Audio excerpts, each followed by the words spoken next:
This program features live coverage of an African safari and may include animal kills and carcasses. Viewer discretion is advised. Good morning and welcome to the dawn. We're coming to you live from Tswalu Private Game Reserve in the SABI Sands. My name is Steve and welcome on board your live African safari.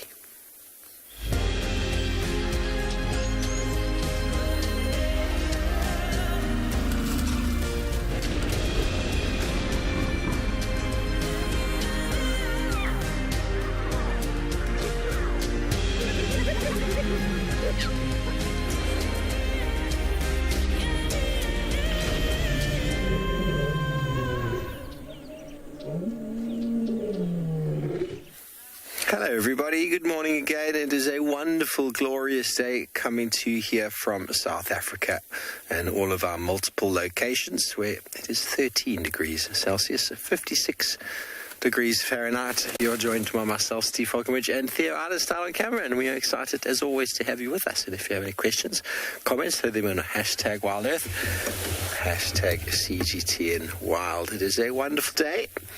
And the Umgoma Pride was on the dam cam last night about 9, 10 o'clock. And on exiting camp, we found all their tracks coming straight into camp. So we're basically doing a little bit of a loop around Vuetela and Juma camp itself, where we live, to see if we can find where these lions have gotten to. Got a bit of a head start on us. If they were around here at 10-ish, that's a long time ago. The lions can move quite quickly, but I'm just going to allow you just a moment to listen to the dawn.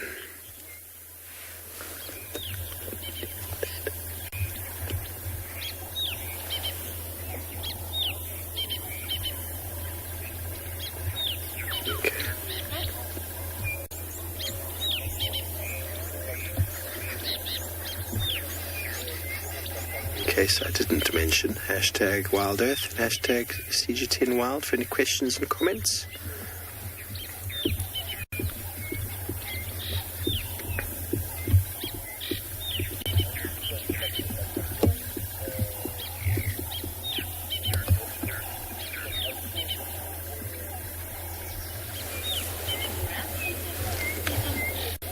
We're just going to circle this block, see if we can have any luck with our lions.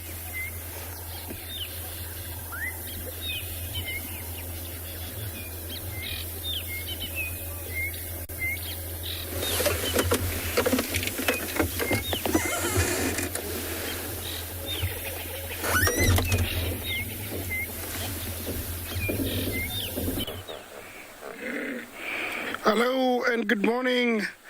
We're back at the river and it's still flowing the same way it does every day. Hello, good people. My name is Isaac, and on camera I have Big James, and we're back here at the river, staking out. We're hoping that the wildebeest are going to come today. So I'm going to be parked here for most of the morning, hoping to catch some animals come down to drink. Remember, it's not active, but as usual, you know that beach over there across has got some residents that will be coming out, also some crocs. The river is a little bit high today, so it seems like we had some rain upstream, and that is very good news, because it means, the rains are continuing on, which is much wanted in some areas. The wildebeest have been moving around all over the Mara.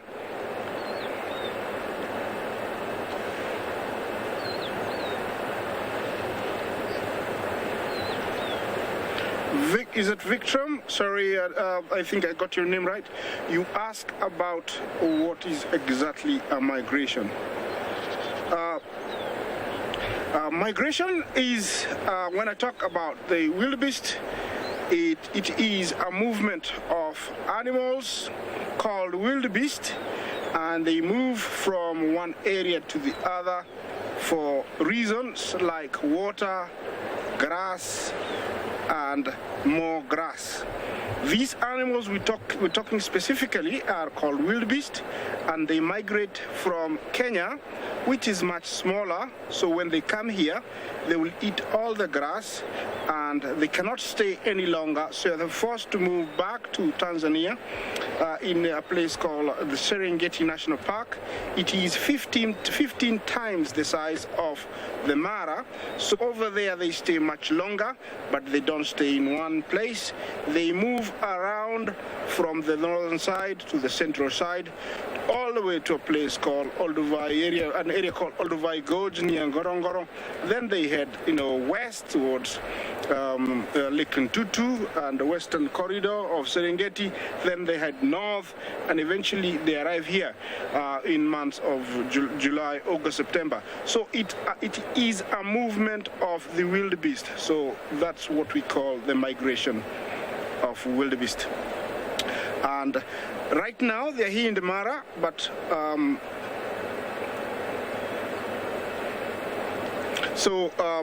the Mara is quite huge. Even if I say it's 1,750 square kilometers, they will mill around or move around. So at the moment they are not here, but we still have them. And as I talk more about the migration, maybe we should learn a little bit about what happens and what is a migration. From the southern plains of the Serengeti, over 1 million grazers move northwest through the western corridor, gathering along the banks of the Grumeti River.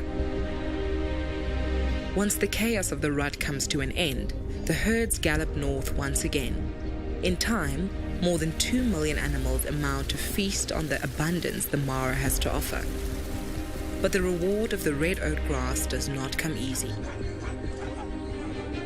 The zebra vanguard is the first on the banks, taking the plunge into the treacherous Mara River in order to reach the untouched long grass plains on the other side.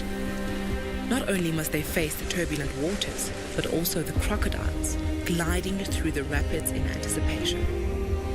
Then comes the body of the migration, the thundering herds of the white-bearded wildebeest, with their bleats echoing through the landscape while in search for greener pastures. Hunger, so too are the lions of the Mara, who patrol the banks of the river. The risks are known, but the herds are determined. All must make the leap. Some will fall, but for the survivors, the lush greenery that awaits is bountiful. And then, as is nature's way, it comes the time to cross the river again as they continue to follow the life-giving storms and nourishing plains.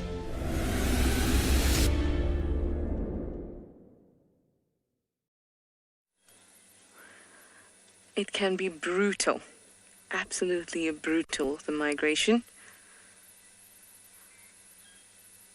And every life needs to be thankful for their existence. And it's all part of the cycle.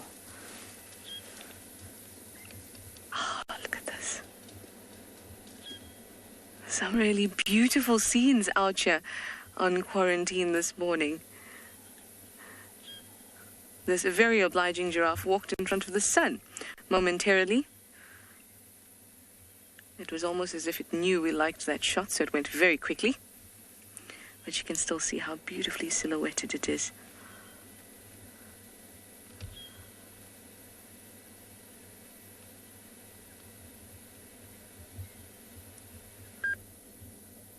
Now there's tiny little bits of budding leaves on most of the plants now.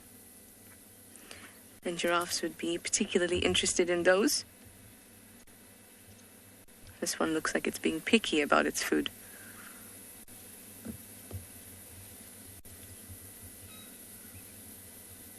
The impala did run off in a hurry,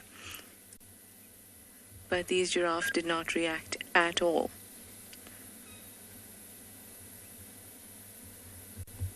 Now with all of them together in one space, they have extra eyes, extra ears, different heights, different capabilities in their senses to all be aware of what's going on around them. And the giraffe are obviously still very relaxed, eating away. Now, if you have any questions about these giraffe, again, use that hashtag WildEarth, hashtag CGTNWild, use the YouTube chat stream, use @FC, use Twitch, whatever you like, and ask us any questions. There's a fork-tailed drongo there too. Now, tracks for the Nkuhuma Pride came through this way towards Gallego Pan, and Steve is following up on them. Hopefully he'll be able to find them. Maybe these impala knew something that we don't.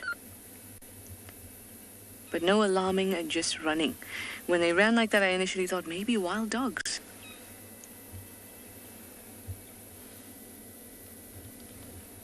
There's no time to alarm for wild dogs. You just have to run.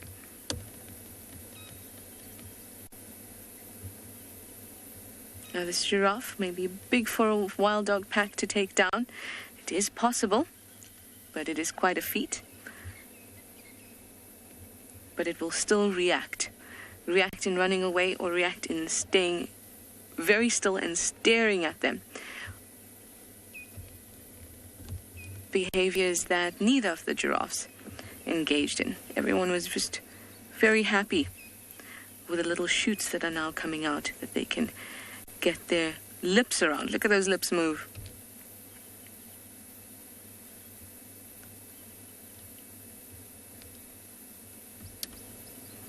Very firm, strong lips in order to pick, as well as a really nice thick tongue, strong tongue. Gorgeous. Nikki, you wanted to know which giraffe subspecies is this? This is the Southern African giraffe. Really nice, beautiful coat.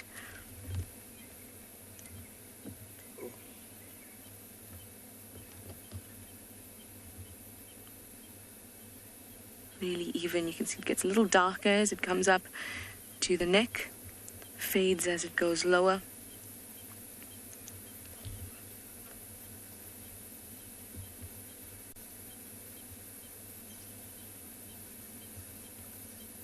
And you'll see light and dark individuals. Males tend to be a little bit darker.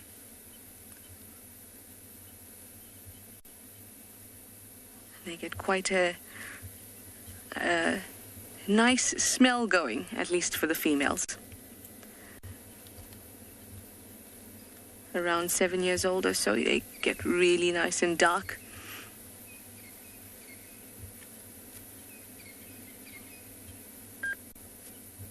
And they kind of look a little bit oily.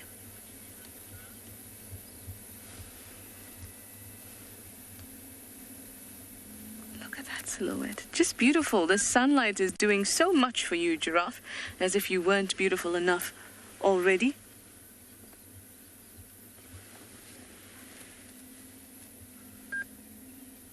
Here comes the second one.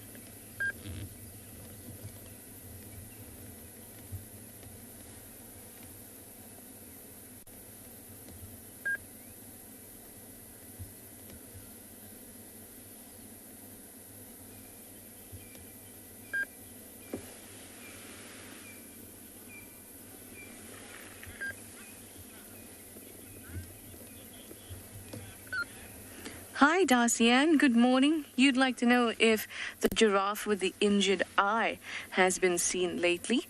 I haven't seen it lately. It does hang around Twin Dams area near the Mowati.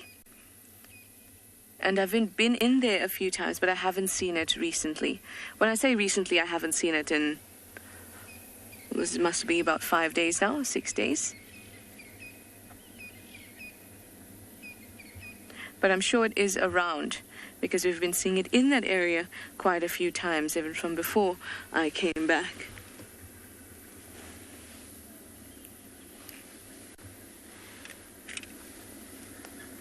We're just going to look at my face while this car passes us. Oh, never mind, the car's passing us on the other side. How very nice of them.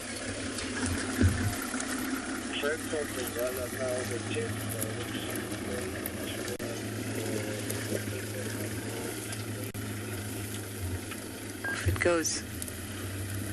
I was feeling a little bit shudulu-y today. What do you think?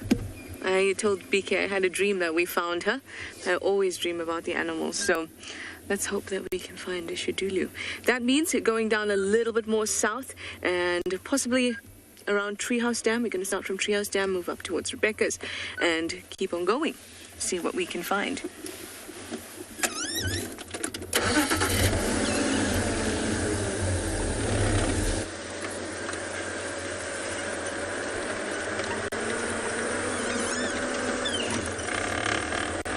All right. Off we go. The sun has been great to us. It's been illuminate everything beautifully. So let's see what else we can find.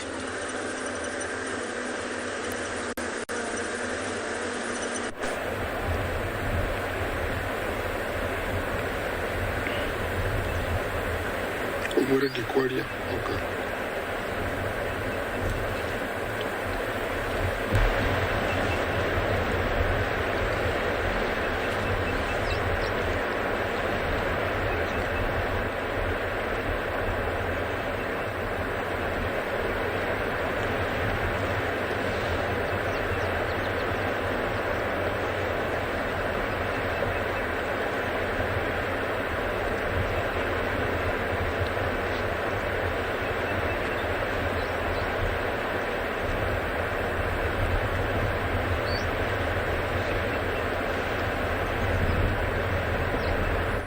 Sorry about that, guys, but we did manage to catch up with these giraffe again.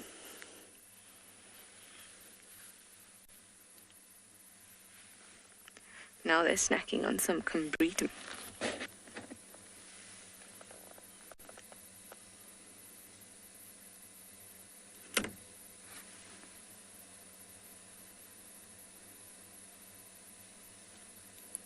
Oh, listen.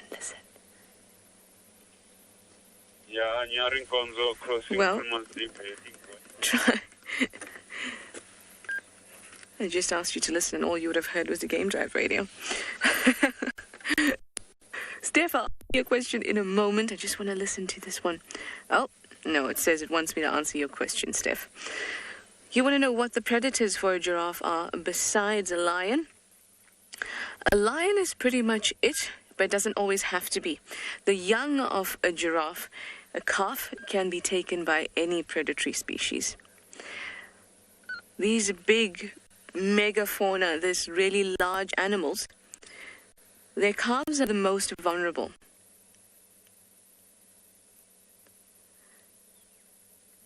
There's even been cases of leopards taking smaller giraffes.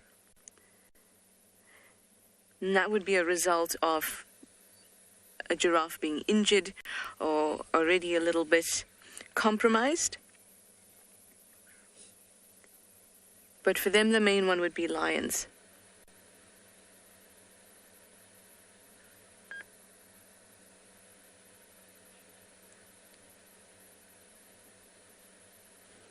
All right, well, now they're moving off a little bit further out. So let's move on to...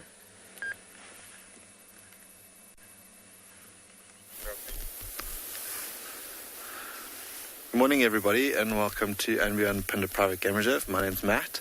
Behind the camera, we've got Craig. And this morning we've come across quite a big herd of zebra that you've just seen in picture. And behind me, who've already crossed this road in front of us, are, again, another big herd of wildebeest and impala. All tucked away in that little bit of a drainage line behind these zebra that we now are viewing for the evening. But as it starts to warm up, they're venturing out to graze, and you can see they've all got their heads down, busy grazing at the moment. A lot of the grass probably has a little bit of dew on it this morning, getting a little bit of moisture in, but they're not very close to any real watering hole. There's a youngster just left of that dead tree in picture that was busy suckling from mom now as well. But yeah, now that the sun's come up, it's warming up significantly. It's quite a drive to get out to where we are this morning, and it was a chilly start, so we're also just enjoying the first little bit of sun. But a stunning setting. If we look up onto the hillside, a couple of trees that are being backlit from the sun this morning, and quite just a peaceful setting here. Impala and wildebeest are moving further off into the distance. We also are hoping that we'd come across a couple more rhino out in this area, maybe even a herd of buffalo. We found some signs of quite a large herd of buffalo. I think you were with Trish and a giraffe earlier, and now some zebra. Again, we wonder about that band name, but also something that you could expect to see out here, or we could expect to see, is some giraffe.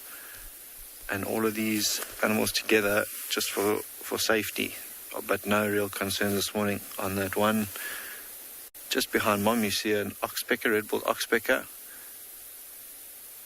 but almost that little bit of a gingery mane on that youngster that you've got in picture there now with its head down. It's disappearing now that I've said that.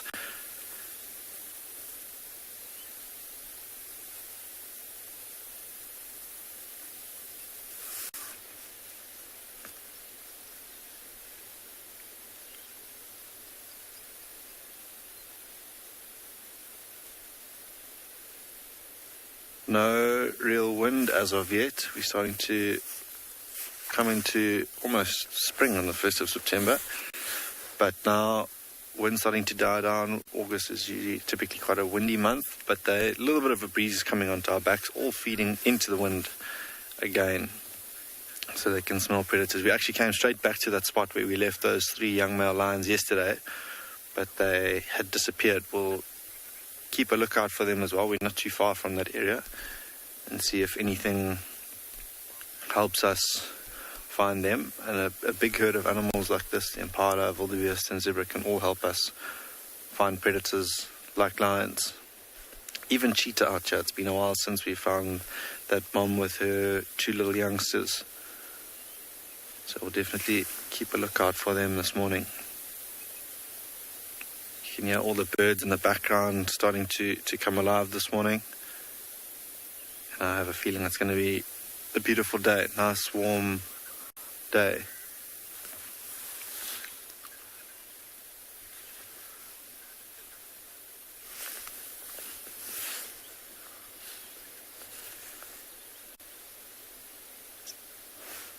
Can you hear that very scratchy call of the oxpecker as well now in front of us?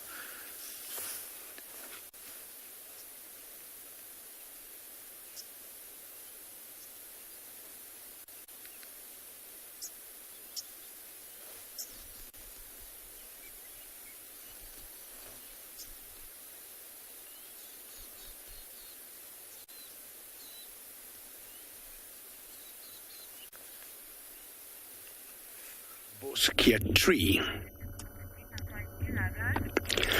Jumbo, and hello everybody. A good morning from the MAASAI Mara.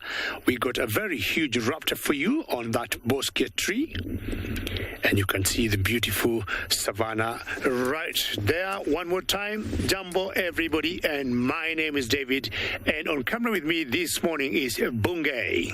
Hi Bungay. We are very lucky to start with one of the largest birds of prey in East Africa, and this one here is a martial eagle. To me, it's the largest eagle that we got in this area, and just look at her. My guess is what she's trying to do now is just to scan for food, because she's perched right on top of that tree, and they will catch anything from mammals to other smaller birds, and sometimes they even catch reptiles. Excuse me. So look at the background there of the beautiful savannah, and way in the background, that is the MAASAI Mara. Thank you very much to hear you all love my green shuka, which is always my signature. When the temperatures are cold, I will never miss to have the shuka on me. It helps me to identify myself with the green savannah of the MAASAI Mara. This tree here is called bosque tree or bosai, and it's one tree that remains green all around the year.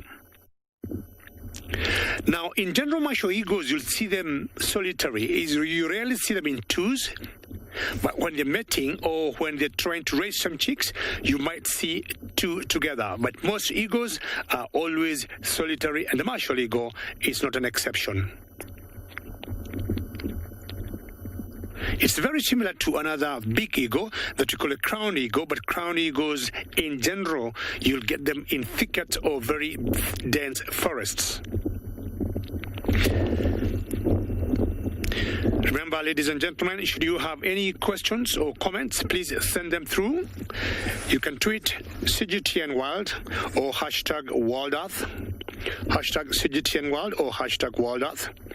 For the youngsters also, you can talk us to on email, kidsquestions@wildearth.tv. We are coming to you live, so you can engage us and we will answer you or talk to you in real time. These eagles, the females are always slightly larger than the males, and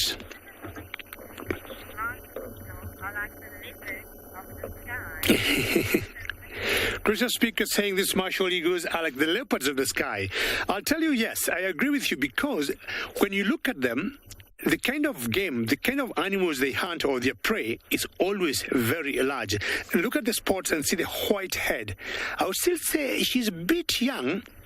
And I was saying earlier that it's difficult to tell, I mean, from a distance, male from a female, unless you see them together.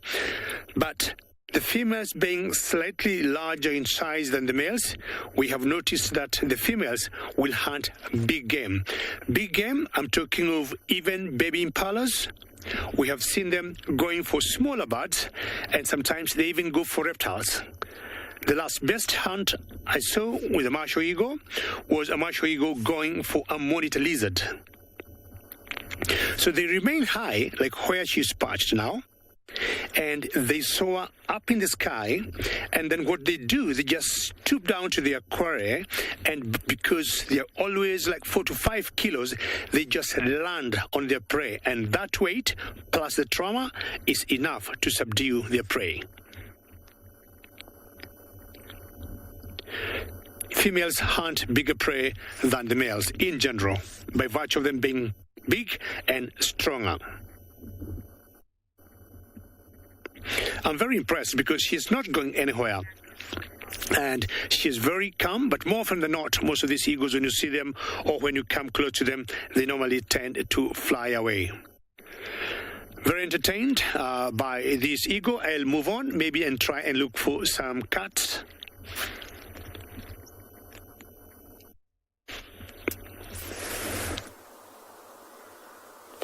Wow, David, what an awesome martial eagle sighting. We actually briefly saw one yesterday, but it doesn't sound like it's as good as yours. However, we don't have a bird. We have got an elephant, which is the animal that I can only seem to find on safaris. My name is Taylor McCurdy, and on camera with me today is Sebastian, which is part of the greater Kruger ecosystem. There's actually around us, but that looks like the biggest one over there, I think. I'm not sure because he's facing the opposite way. But that's okay. Oh, no. He's lifted his tail. I wonder what's going to happen next. Oh, no. Back down it goes. Phew. We dodged a bullet there. So we just found the elephant bulls that have been roaming around. There was a great interaction between bulls and 2 different breeding herds yesterday at Ndlovu Dam. And I'm sure you've heard me say that dam's name a few times. That's because it's one of the most prominent watering holes. So they'll probably loop back around and get there this afternoon. But for now, it is feeding time. You can see he's handling a rather large branch that he's torn away. The cambium layer, so that's the layer where nutrients are transported from the roots to the tops of the leaves in the trunks of the trees and then the branches. You can see there, he's tearing away that outer layer that's quite tough and really good for rubbing up against if you're itchy, but not really nice to eat. So they want the sort of softer layer. You can see him just stripping it away quite easily there. But it's fairly quiet. We've seen leopard tracks, though, this morning, but no luck in finding them just yet. And then the other thing that we heard a lot of last night was lions roaring. So pretty much from these elephants, we're going to shoot straight to the north and see if any lions crossed our boundary. And I think we will find some more elephants and maybe some baby elephants, because I feel like we haven't watched the young calves play. We always seem to find ourselves with these gentle giants, the big Ellie bulls, just sort of doing their thing. So we'll try and change it up a little bit this morning. But sometimes it can be a bit of a challenge out on safari. But he's not going to really do much else other than eat. I mean, he weighs a fair few tons. He's got to eat lots of food every day. Randy, great question from you about the nutrients that they obtain from the branches.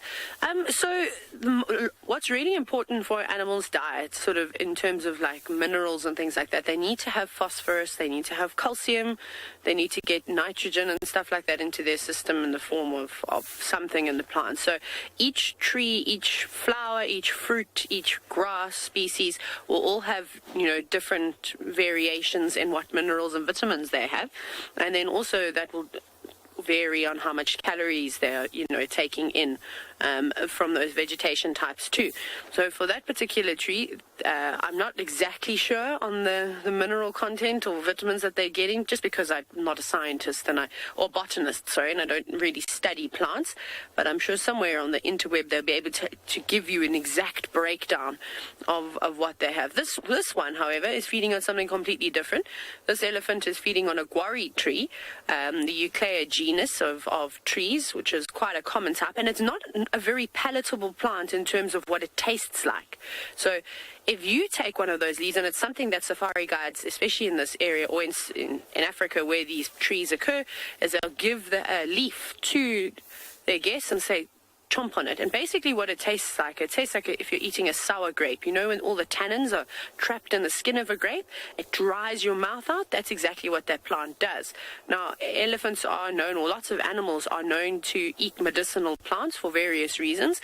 So sometimes what you'll do is you'll see animals feeding on guarri trees, and because of the high tannins, if you have a bit of an upset stomach, so if you maybe have diarrhea, eating a fair few amount of those leaves, for humans it works, it can help sort of just ease it up a little bit and, help you feel a little bit better. So the tannins definitely do help you. But not a very nice thing to eat all the time. But at this time of the year, you really cannot be picky. You've got to put your taste buds behind you and kind of chew through the not sort of so preferred plants to eat. They're not going to eat anything poisonous though. They're not that desperate. Here you go. You can see this is another thing we get to see is elephants testing their strength and how easy they're able to pick up and move branches around to find vegetation that's hiding underneath that. Normally it's nice green grass that hasn't been fed on, protected and not burnt from the sun. But now at this time of the year, you won't find a green blade of grass anywhere. Even with that little bit of rain we had a few days ago, it wasn't quite enough. I don't even know if we quite got a mill or even 2 mils of rain. Right, I think we're going to leave these Ellie bulls to continue with their feeding for the day. We're going to head north to see if we can find some lions.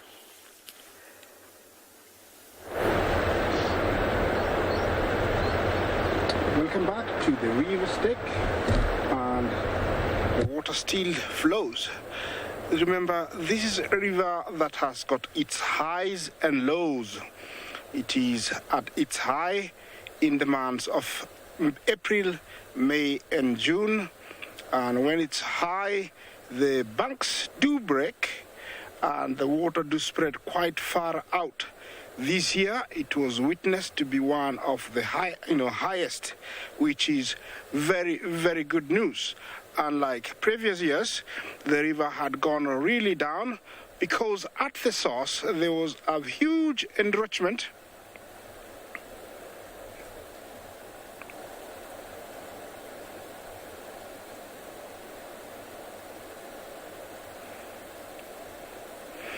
Is that MJ? Where does the Mara River originate from? Yes, the Mara River originates from a place called Mau Forest. It's at an elevation of about 3,000, and there it's where it starts in a very big swamp and flows down.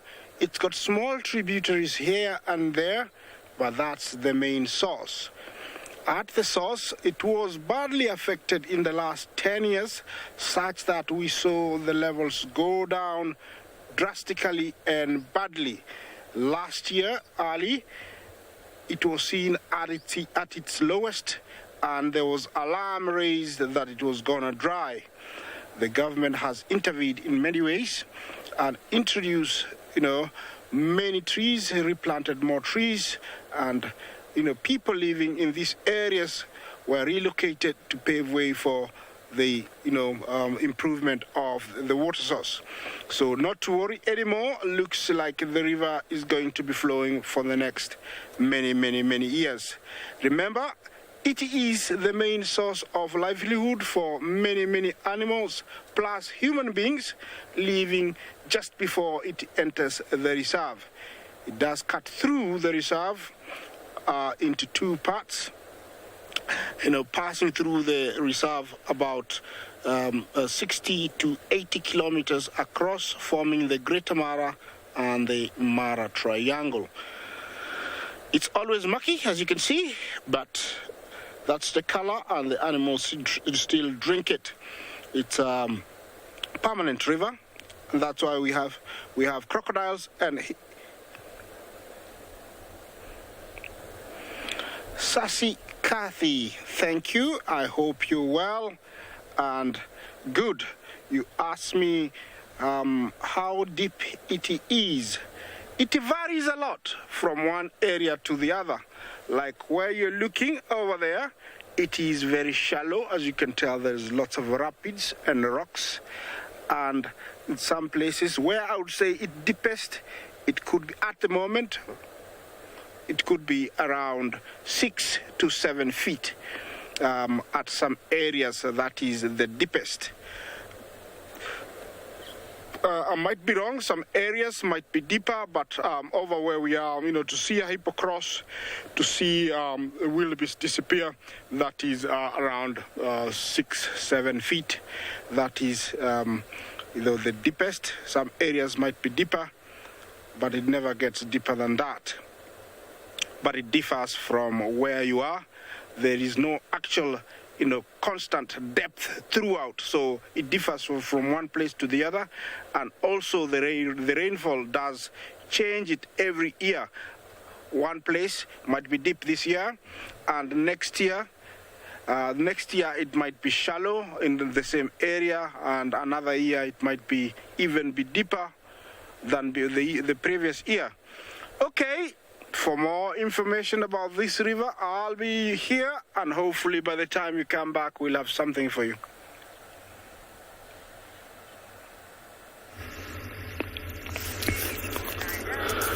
Well, it's true, Isaac. The weather patterns in East Africa have been quite erratic for the last 5 years, maybe the whole part of Africa.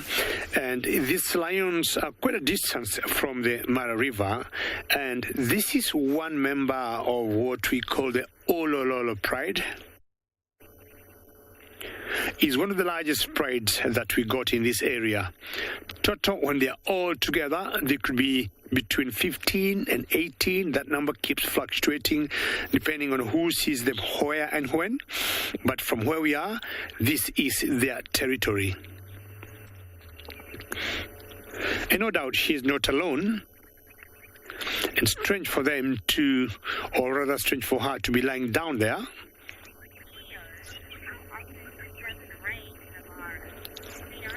Cleo, how often does it rain in the Mara? You'd like to know. I'll tell you what, Cleo, this morning we had some pretty good showers for about half an hour, from about 5:30 in the morning to about 6-ish.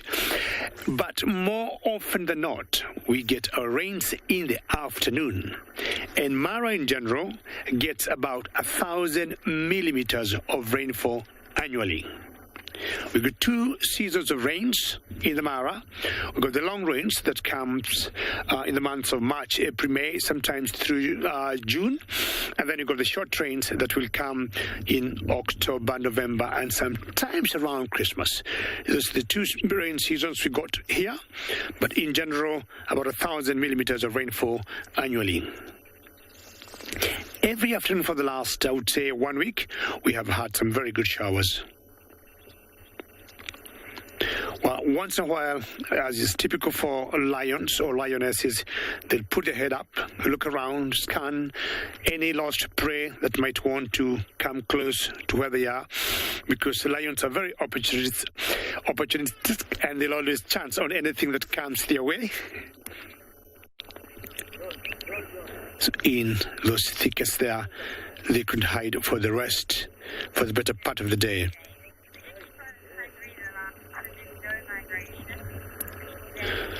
These lions during the migration is their best time in terms of food availability.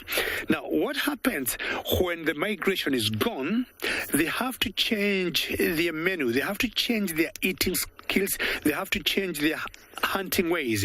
And they're left with animals that do not migrate as much. I'm talking about, say, Cape buffaloes, elands, and giraffes.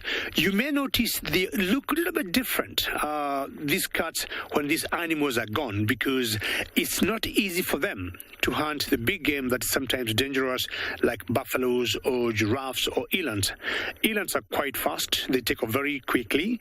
We have seen giraffes hitting, or hunting the lions as they hunt them, and buffaloes the same. So you'll notice they look a little bit thin, not as much, but they look a little bit thin until the migration comes back. But currently, as it is now, it is party time for them throughout until the month of October, when the migration will be heading south again to Serengeti National Park.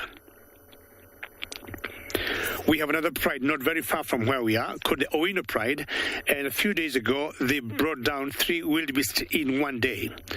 They ate 2 and then they left the other one for the hyena and the vultures.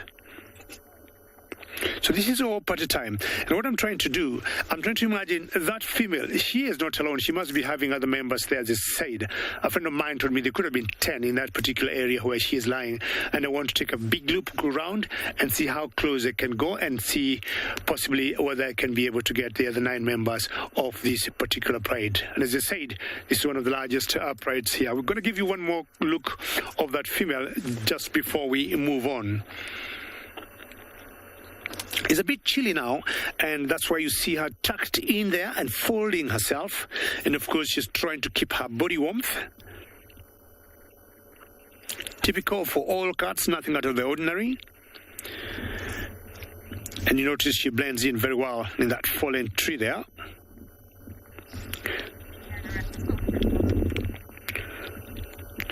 Very good. Keep enjoying your snooze. Let me see whether I'll get the other members of your pride.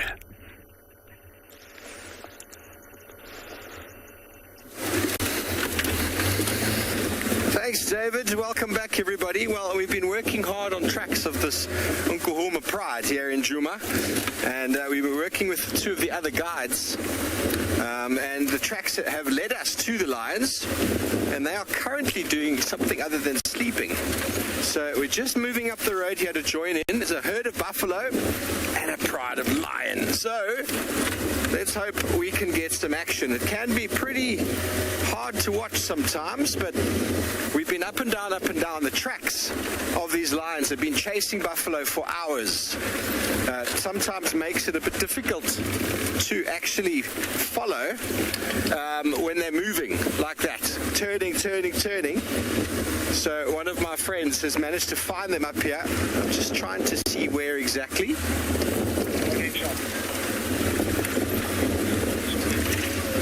Keep your eyes peeled, Theo.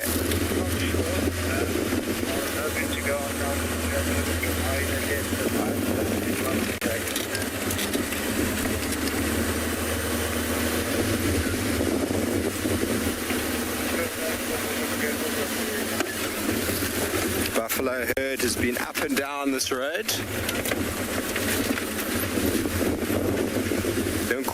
Pride are excellent buffalo hunters. We saw them yesterday. We spent the morning with them yesterday sleeping, and now this is exactly what I want to find. Ferrari Safari. I'm just edging along here, everybody. I'm waiting for Mike to hear my vehicle and to tell me where to come in. The other people are busy chatting, so that might take a minute. Okay, buffalo dung in the road.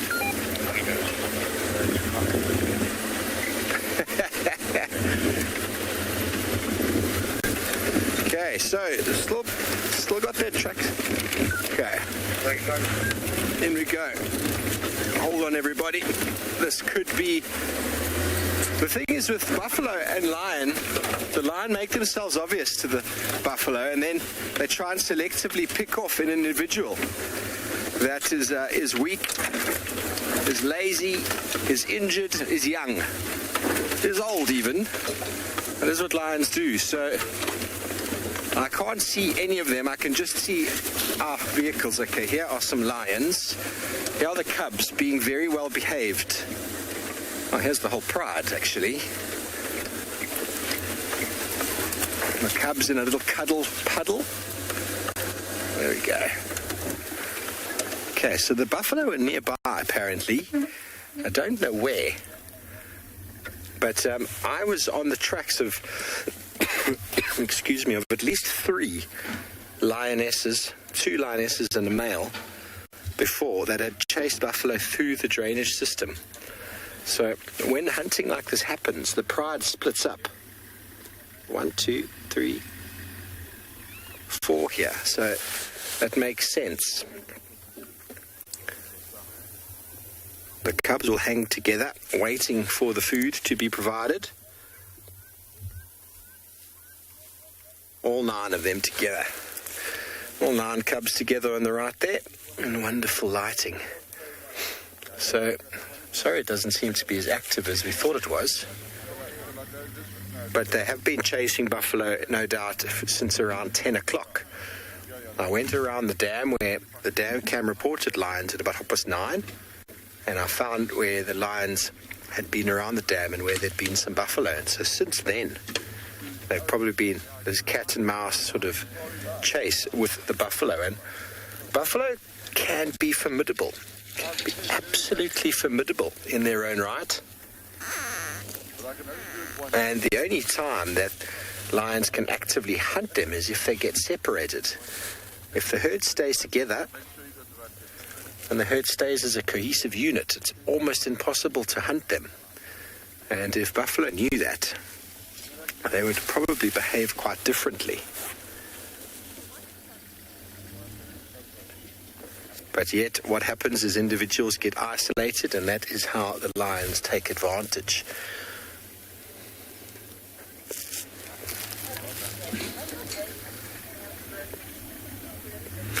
Hello, the stick. Well, the cubs on the right there are all still young, 1 year, just over 1 year for some of them. So, you know, that you can start seeing the beginnings of a mane from about 1.5 years or so. From 2 years, it becomes very obvious who the males are. And then from 3, their mane starts to really fill out. And by the time they're 4, 4.5, 5, most males have got a very full developed mane. Obviously, there is a genetic sort of variable there. And some people also will go so far as to say there's an enormous amount of testosterone required to help boost the mane. And once they've gone through a whole lot of fighting and aggression, apparently that actually stimulates mane development.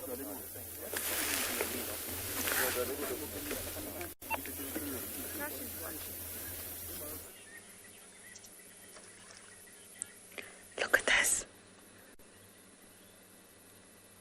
A pied kingfisher hunting down here by Twin Dams.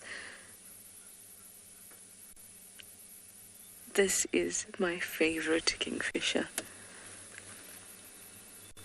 They're incredible. They hover above the water, and they have specially adapted eyes to compensate for the change in angle, the way that water bends light.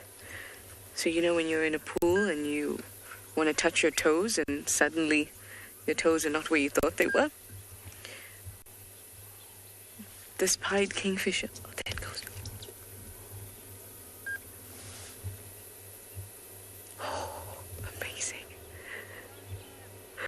The pied kingfisher actually has special adaptations in their eyes and their lens. Did manage to get something small there. What did you get? I did see frogs last night outside my room, so I wonder if little frogs have been around. Little tadpoles, maybe? Whatever it was small. So they can pinpoint exactly where the prey is in the water, something that obviously we can't do. And they compensate for that change, that refraction of the light. And they go straight in. And look how large that bill is, that beak is quite long. Just perfect for stabbing into the water.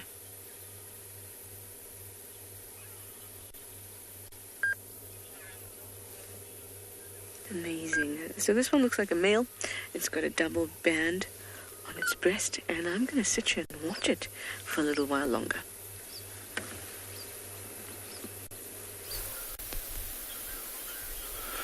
Welcome back to And Beyond PHINDA, everybody, where we're driving around, searching high and low, have found these two lionesses.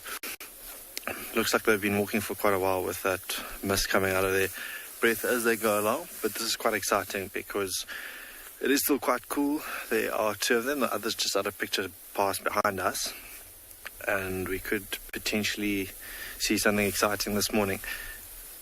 One of these moms, or one of these lionesses, should I say rather, could be the mothers of those three youngsters that we saw yesterday, which is quite a distance away, but we are going to stick with them for now. We haven't seen much game coming up to where we've come from behind us, but you never know, they might flash something out of the grass as they go along.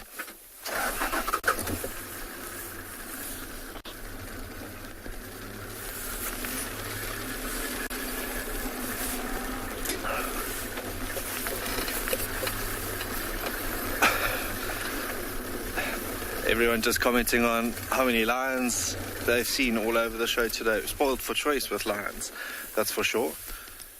We are always excited to see them, especially when they're on the move.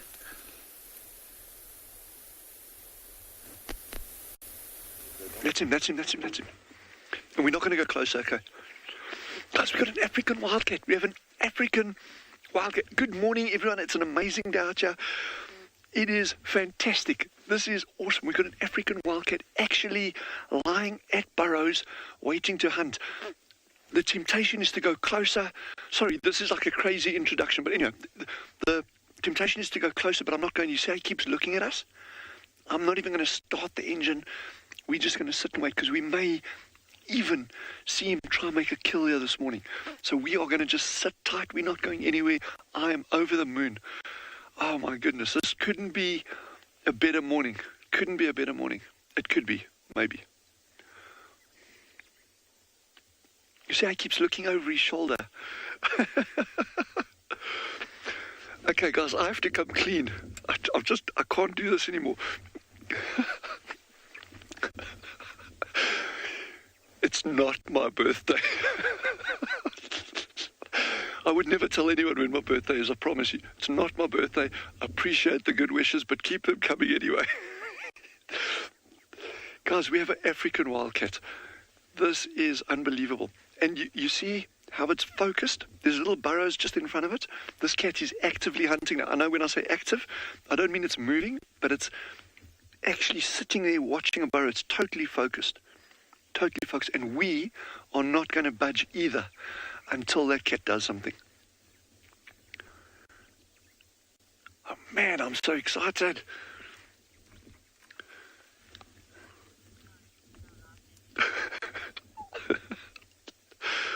I'm really sorry, man. I just couldn't resist.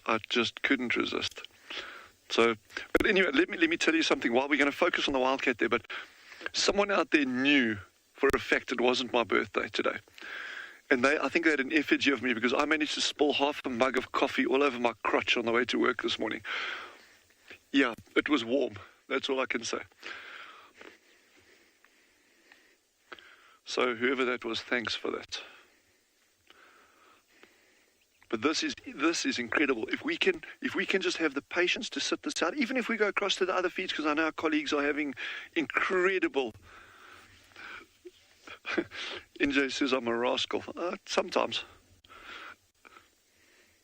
But I know our colleagues are having incredible sightings, so I'm very happy we just swap between the sightings. There's no problem. But like I say, we'll just stick it out here. If there's any super good action on this side, we'll be sure to let Kirsty in FC know. So yeah, I'm blown away that we got this morning. Oh, and not only that, Meg had habituator, Veronique. She found a caracal this morning as well. We actually went to go look for it. We couldn't find it. It moved off into the block. So whatever's happening, there's some good cat activity this morning. Eh? But the beautiful thing with watching this cat is that complete focus. This cat is very, very much aware that we are here. Every now and again it would look over its shoulder. But the important thing, it's tempting to say, okay, well, let's go get a closer look. And drive down the road, we can get another 200 meters closer. But then we just disturb the sighting, and that's not the objective. The objective is to observe these animals doing what they would be doing even if we weren't here. And that, I think, is the absolute key thing with this. And, if David can zoom out a fraction there, you'll just see how exposed this environment is, how exposed it is. You see that? So that cat would be on absolute tenterhooks at the moment as well. So he wouldn't want to compromise himself. Thanks, David. That's brilliant. Thank you. So he wouldn't want to risk any kind of thing for himself. He is lying in a very exposed position. So I think if we moved closer, he would just bolt, and that's not what I want. We saw him, or a cat, dragging that meerkat off the other day. It may be the same wildcat. I don't know. It's not straight line distance from here to there is probably a kilometer. Yeah, and they've got fairly large territories, these cats. But I'd be absolutely guessing if I said it was the same one. I've got nothing to base that on. So, but wow, what a morning!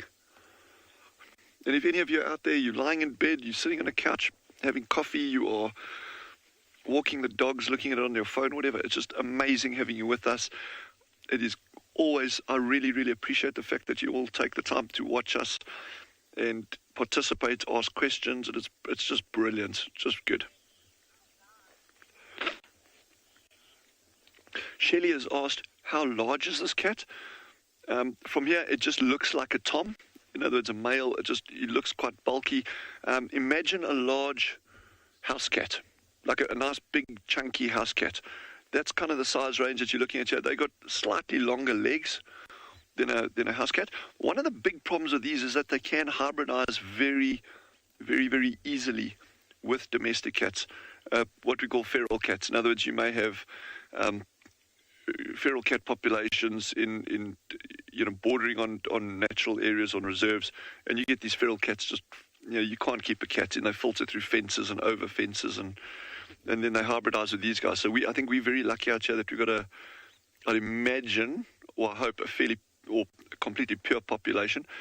But it is a fun research project that I'd actually like to get started in the not too distant future, is actually looking more closely at our African wildcat population and kind of get an idea of densities, looking at the genetic makeup of these animals, that kind of stuff, because they are super, super, super cool cats. A cool cat. Magical Mr. Mistopheles.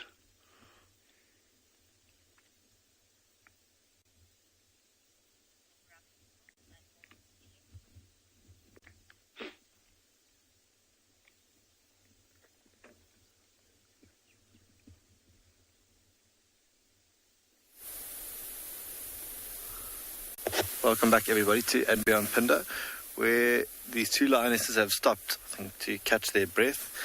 Quite a hill that they climbed before that to get to here, and they're just sussing out the scenes over to the left-hand side. Like I said, we didn't see much coming up here in terms of game for them. One or two watering holes that aren't too far from here that might be a good option to go to. But you can see she's found quite a nice perch to stop and scan her. Just listen to her surrounds and see if there isn't anything of interest. Maybe a couple of zebra make a bit of a noise in the background. If they have a bit of a fight, her sister or the other lioness has lay flat in the long grass behind her, so we can't see her at the moment. But you can see just how vigilant she is. She's looking, big old yawn. Let's see if she doesn't do that again. And that shock of oxygen to the brain may be starting to wake up a bit more. She might get up and carry on moving. Which, like I was saying earlier, Linda commenting on how gorgeous this particular lioness is. She's looks like she's in her prime, Linda. Beautiful markings on her face. I love that white underneath her chin. Those black marks behind her ear. Another big old yawn. I think she's thanking you, Linda, for the compliments. But I think now with that, typical signs of them starting to get a little bit more active, maybe a little bit of grooming. She might get up and carry on. Just had a scan with the binoculars just now. Quite a distance away were a couple of zebra and wildebeest. Quite close to a watering hole, a couple of giraffe as well, but they are really far away. Looks like something's caught her attention behind us now. But in this long grass, things that we might not be able to see are things like warthog, who are just too short for us to see, that she could find in this area if she gets up and carries on walking. Another big old yawn. Very impressive set of teeth there as she opens her mouth. I'm not sure if you caught a glimpse of that tongue as she did that. Very, very rough tongue, that sandpapery tongue. You see what she's doing now, grooming herself. Often what they do if they've had a meal, when they're covered in blood, and when they groom each other, they're able to lick things like ticks off each other. But let's see now if after all that I've said, if she doesn't get up and move. It is everyone just saying how her yawning is making everyone else yawn back at home. It is contagious sometimes, especially when she does it as often as she has this morning. Struggling to wake up maybe. It has been a very crisp morning out here in PHINDA.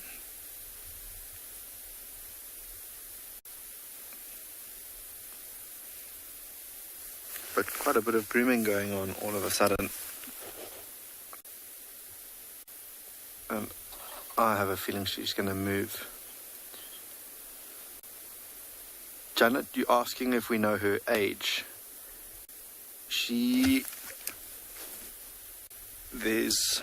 in this particular pride of lions, there's a mom with 3 sort of sub-adult males that we were with yesterday.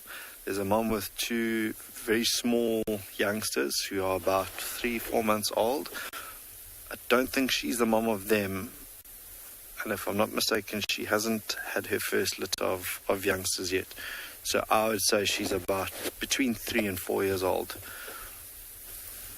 I think that's how old she is. But it would be interesting to see now if that other lioness comes to join her. Maybe she's the one, or she's the mum of the young males that we were with yesterday. Which would mean she's obviously a little bit older, because those cubs are now, or those youngsters are around a year and a half, which would put her at about 6 years old. It is still quite nice and cool. Lionesses, if they haven't had a successful evening hunting-wise, will often make the most of a cooler morning. So I'm going to stick around and see what happens here.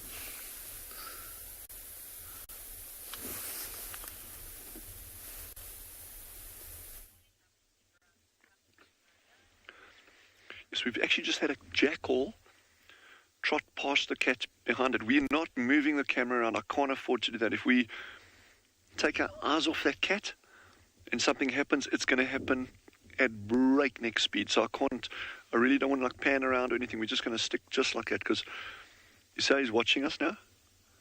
He's so alert. But I was just saying to David and Moritz is with us this morning, by the way, everyone.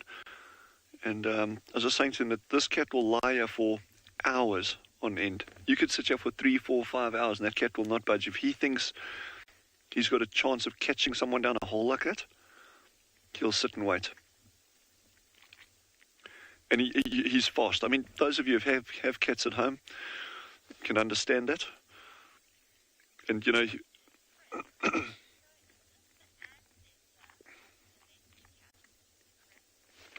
so Chris has asked a very, very interesting question there. Is this the ancestor of domestic cats? There's a lot of evidence for that. It's been strongly debated over the years, but it's generally acknowledged that domestic cats stem from this, or actually European wildcats. And then the question is, well, are European wildcats and these the same species or not? Because they can hybridize as well. You know, if you put them together, they can. So there's a lot of debates on that. But like I said, the problem there is with the hybridizing, we're losing. And you can argue, well, so what if they hybridize and you've got a whole population of mixed cats running around in reserves? Are they not just fulfilling the exact same role as purebred African wildcats would? And obviously your densities would be controlled, because it's not like you've in a reserve like this where you've got your whole suite of natural predators on cats. Even if they did hybridize, it's not like they're going to get to some crazy density and eat you out of house and home like happens on some sub-oceanic islands, these kind of things. And there's that. But if they hybridize, you got them on a reserve. Okay, well, what is the implication for that for conservation? So to answer your question, they are the progenitors of domestic cats. That's kind of like one of the widely accepted theories there, but there's still a lot of work to be done on it. And that is exactly why I want to initiate a research project on these cats on Tswalu, because I want to find out, because remember, we had Tswalu is comprised of, 50 different farms, or what were historically farms in these areas. And many of these farms would have had domestic cats on them. So what is the extent, if any, I'm not saying there is, of any kind of hybridization, and what does that mean for the population? What is the genetic robustness of these hybrids, if they are hybrids?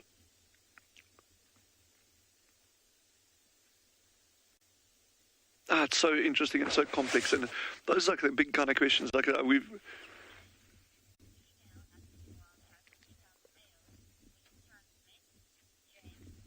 James has asked, do female African wildcats pick up males when it's time to mate? Absolutely. They exhibit the same traits, the same behavior that we all know in domestic cats, and there's a lot of noise, a lot of screeching going on. But yeah, that's exactly the same pattern there. But how cool is this? Just think what we're watching here. How often do we ever get to see an African wildcat hunting in the open? And like I said earlier, when I say it's actively hunting, I really mean that. You know, it doesn't mean that it's walking around and stalking like a lion is, but what this cat is doing is precisely the same as a lion or a cheetah stalking its prey. This cat has stalked up to a burrow, now it's just waiting for, I don't know what's in there. Maybe it's a mongoose, maybe it's a meerkat, maybe it's a squirrel, who knows, but it's waiting for whatever's in that burrow to pop out. It could even be something like ant-eating chats. You know, these little ant-eating chats that nest underground in burrows, perhaps one flitted down a burrow there, to get away from it or to go into a nest, and now this cat's waiting. So we are seeing active hunting behavior of an African wildcatcher. This is really, really, really good stuff, eh? And I know, just bear with us. It's just sitting still, but there's a lot going on here at one time.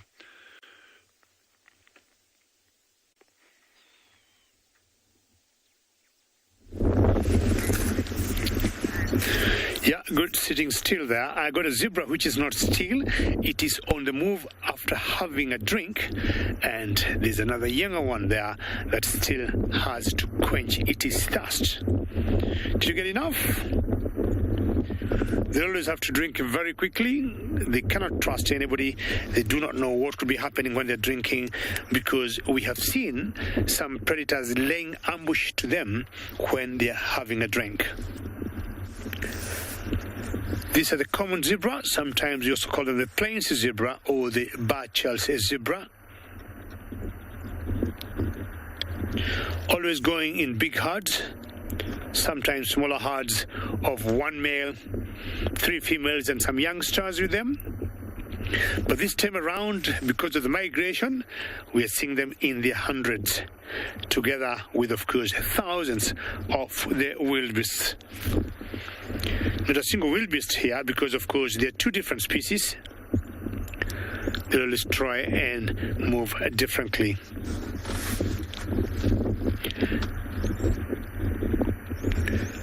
More of them there. So mornings being cool, quite active, time to drink, time to eat, time to move.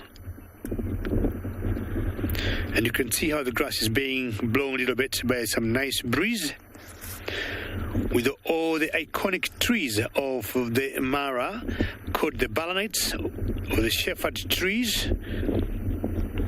And the blue escarpment you see in the background there is called the Olo escarpment.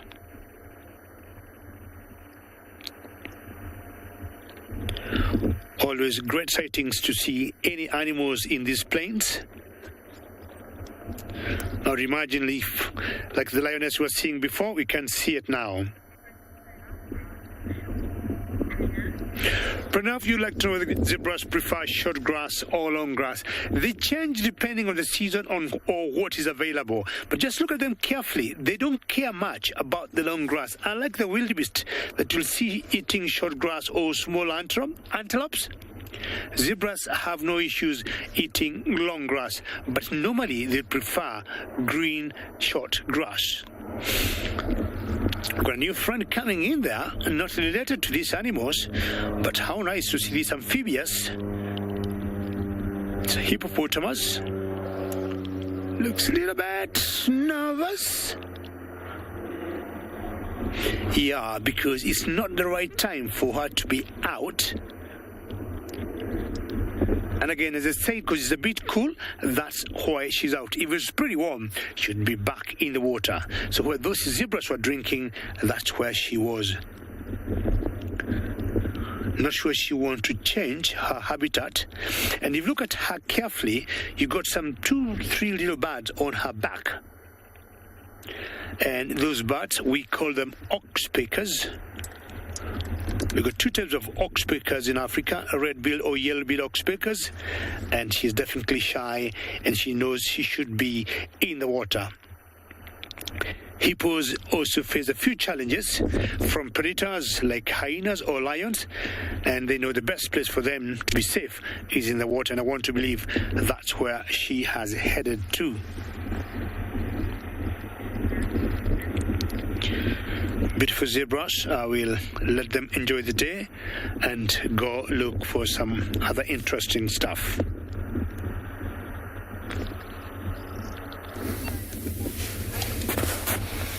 Well, thank you, David. Good luck in the Mara this side this morning. It is a wonderful place to be. And, well, everybody, we are with very sleepy lions again. The buffalo, I can hear them. They're just up the road here. They're not far. And, unfortunately, the lions are sort of weighing up their options now between hunger and effort. Nothing to say that they won't continue, but we don't know how many times they tried. And buffalo and lion have been at this game for a very long time, everybody. The primary predator of the buffalo is the lion. So just because we see a herd of buffalo doesn't mean it's a sure thing for lions. If a lone buffalo bull is isolated, obviously we find lone buffalo bulls quite often. Those guys are in big trouble against lions, especially experienced buffalo hunters. But a cohesive unit of buffalo that know what they're doing, and the males come forward in unison to fight the lions or to fend them off. Lions cannot go against an animal that charges them. The way of predators is to chase things that run. If something doesn't run, they don't know what to do with themselves. They do not know what to do with themselves. That's all predators. Their instinct kicks in when an animal runs away. But if the animals turn and charge them with horns glistening in the sunshine, well, it's a formidable defense that they have. So sometimes lions will pick another day. Buffalo hunting is a very dangerous affair. Many a lion has been killed in the past due to hunting buffalo. But the need to eat sometimes outweighs that fear, and sometimes that fear outweighs the need to eat, all depending on the effort required. But it's not guaranteed that they didn't eat something last night. There's lots of grooming that's been going on, so they might have eaten something small. On our tracking to this position, we did find lots of tracks of zebra that had been chased by the lions. They don't look as dirty as they did yesterday morning. But who knows, we're going to stay right here. Maybe they'll decide to get up and go chase the herd.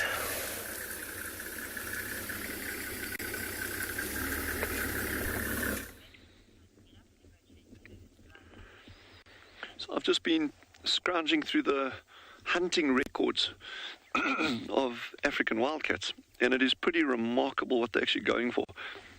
We know their primary diet are rodents, what we call murids, that's little rats and mice, including ratus ratus, these big domestic rats and things. Maybe not domestic, but certainly feral rats. And so that's their primary diet. But yes, they go for a huge range of prey items. Those of you may recall, we've seen korans here. It's a bird maybe twice the size of a large chicken. They'll catch those.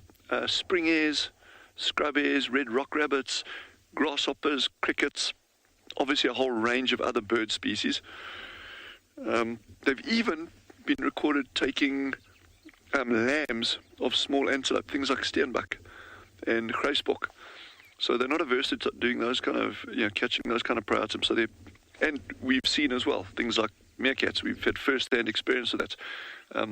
Cape ground squirrels. We know they take those kind of things. So their diet is actually pretty varied. But rodents are their key thing. And the beautiful thing in the Kalahari, these systems are very, very much rainfall driven, and you get what you call boom and bust explosions. So if you have good rains and well-timed rains, you can get these massive rodent explosions, or moths, or armored ground crickets, or whatever. You get these crazy fluctuations in different species. And of course that will just play right into the, I was going to say hands of a wildcat, but it'll play right into the claws of an African wildcat if you get a rodent outbreak out here. And even the diversity of rodents that they catch. Okay, I'm going to say elephant shrew is not a rodent, so I'm just putting it out there. But, okay, I've got a quiz for you, everyone. Okay, how much wood would a woodchuck chuck if a woodchuck could chuck wood? But remember, it depends if it's hardwood or softwood. And I want the answer in square feet, please. So how much wood would a woodchuck chuck if a woodchuck could chuck wood on softwood and hardwood?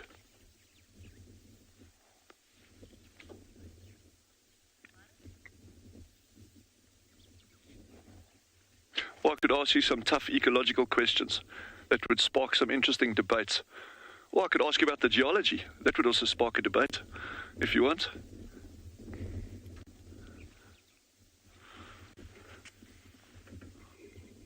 Or I can ask you about the gestation of an... Well, let's steer clear of geology, I think. Okay, what is the gestation of an African wildcat? There's the question. I'll make it easy for everyone today.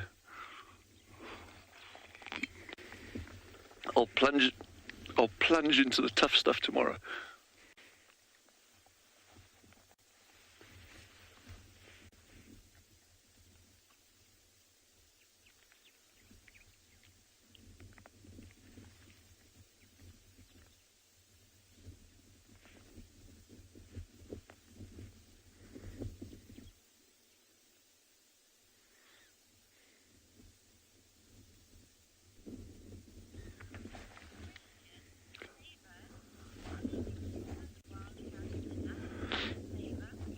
Favor has asked, are these the smallest wildcats in Africa? Definitely not.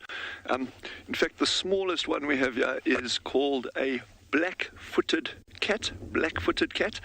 These are minuscule little animals.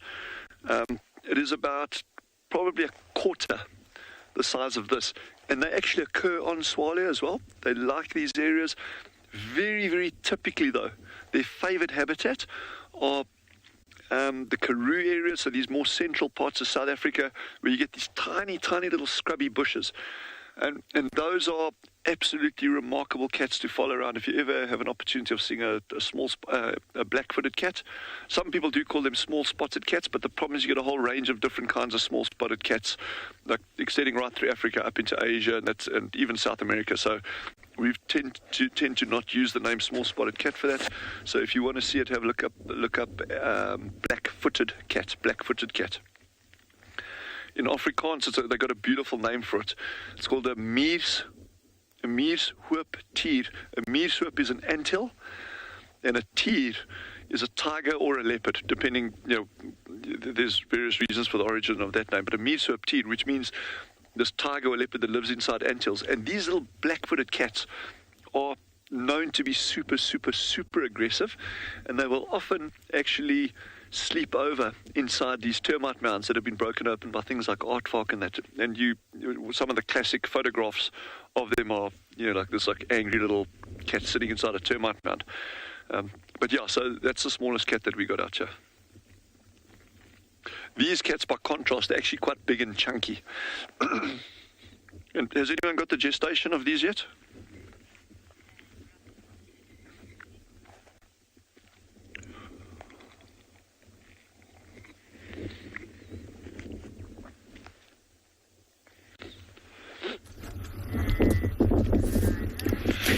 We just moved on a little bit after we saw all the zebras and the hippopotamus outside the water, and we have come to some water point. This is kind of a spring, and it empties here, and this area will always have water all around the year.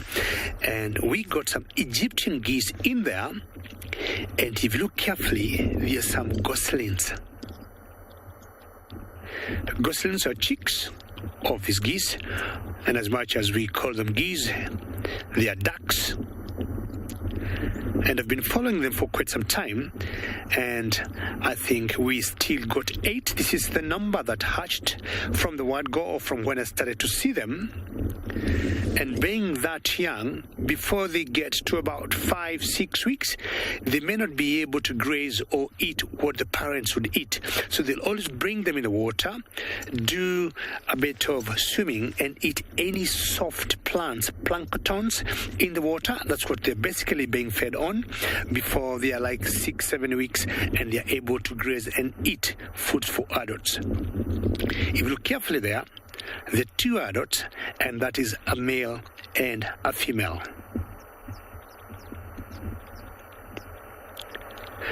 Very territorial ducks, and they will deal with any predator coming for their goslings by engaging them in very big fights on the ground and also in the air.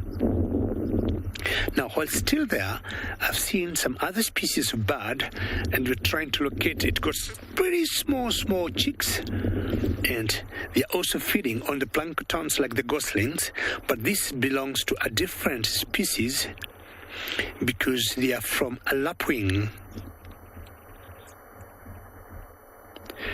There, you're going to see a small chick.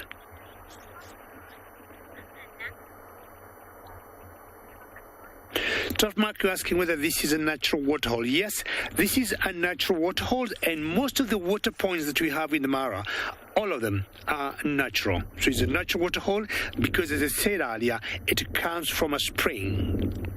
And then it empties here, and this water either it goes underground, and there are times when the levels are high, and the times the levels are low. And during the rainy season, the levels are quite high. If you look carefully there are 2 chicks, that's one of them. And this is definitely different from the goslings we just watched. And it is a member of the spar-winged lapwing.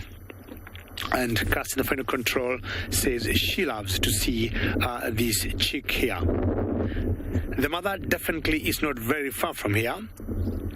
And lapwings are also, like the geese, associated with water. Now, at this age, in general, is anything in the water they can catch for themselves? Any small insect floating there?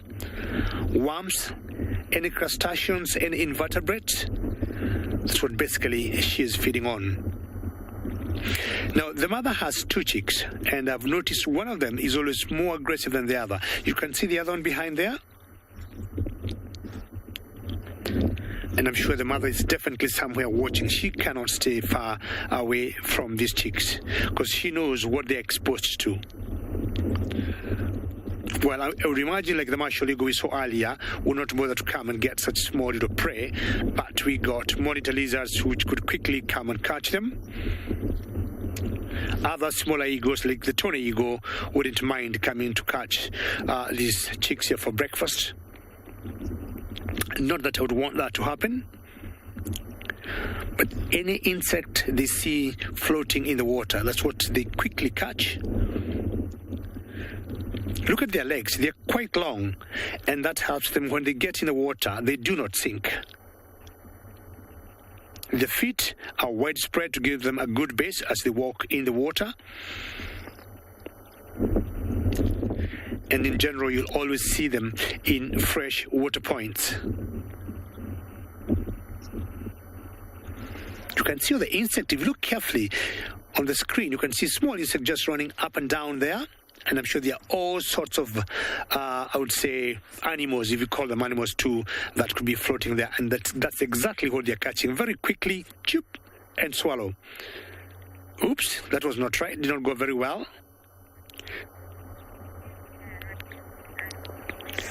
Every time I've come here, when I'm passing on this road, I get excited to see them. And knowing that I'll come here maybe in the afternoon or another day, I will leave them to enjoy their hunting.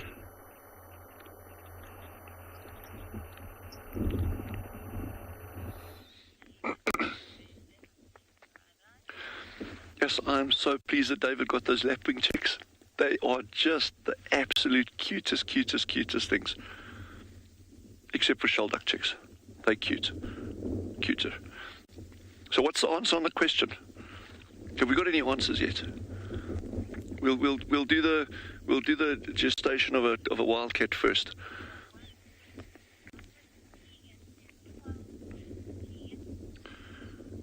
Tegan says 12 weeks. Not quite. It's almost, but a little bit shorter than that. Good call. Steve says 56 to 68. I'm assuming you're meaning days and not weeks. Is that correct? Days?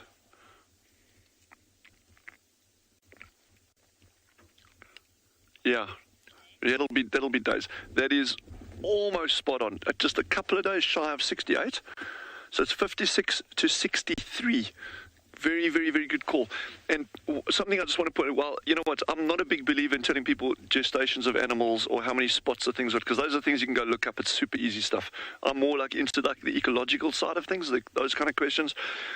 But what is interesting on that is when you look at your predators, okay, most predators have a very short gestation period relative or compared to herbivores. The reason for that, imagine this, okay, I'm just saying, I think this cat is a male, okay, I'm just going on size, I don't know why I say it, but I think so. But let's say this was a female, okay, and let's say she was pregnant, she had kittens or was going to have kittens, but she now was going to carry these things for 6 months, or 7, or 8 months, or 9 months, or 14 months, like a giraffe. Imagine how progressively more and more difficult it would be to hunt the more heavily pregnant she was. And not only that, it's one thing saying, okay, it's difficult to hunt now, but I can still do it. Think of the risk to the female as well as to her potential progeny by being so heavy and then having to go out and hunt and that. As a hunter, you normally have these gestation periods that are a lot shorter. One of the answers there was 3 months. That's very typical for like a lot of your big cats, leopard, lion, that kind of stuff. But in terms of these are a little bit shorter. Your smaller, your mammal, roughly. These are just gross generalizations, here, people. Please, the shorter the gestation period. But in terms of predators, they can't afford to have these hugely long gestation periods, and when they actually have to actively hunt for their food. A herbivore, on the other hand, that tree's not going to run away. Yeah, sure, it might put out some chemicals, might have some thorns, it might take a little bit of effort getting the leaves that you need. But you can keep moving. Your prey's not really running away from you. So that's why they can actually afford to have these longer gestation periods. And also your risk of predation, if you're a herbivore, because there's a lot of you. It's not like you're going to be spending your pregnancy period running away from an African wildcat or a lion or a cheetah. The odds of you not being eaten are stacked in your favor.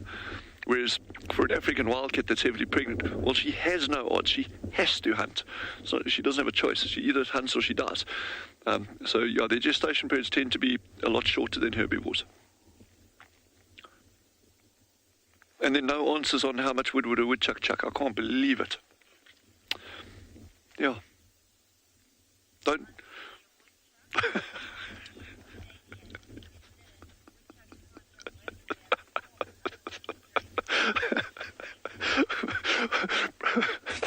Pretty Canadian says woodchucks can't chuck wood because they've got poor upper body strength. Yeah, I love those kind of answers. Yep, that's brilliant. Well done. Good one. I hope you've all got the patience to sit here, because even if we go across to the other feeds and that, because I know our colleagues are having fantastic sightings, I'm well aware of that. But yeah, you can keep coming back to us, because David, Moritz and myself, we are going to sit here until this cat either moves off of his own free will, or it'll always be his own free will. It's not like, oh, please don't go anywhere, cat. No, he'll move off when he wants to, or he catches something, or he tries and he misses. But either way, we're still going to sit here.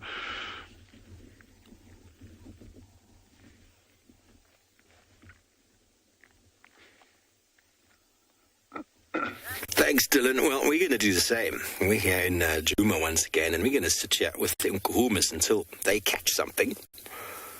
Why not?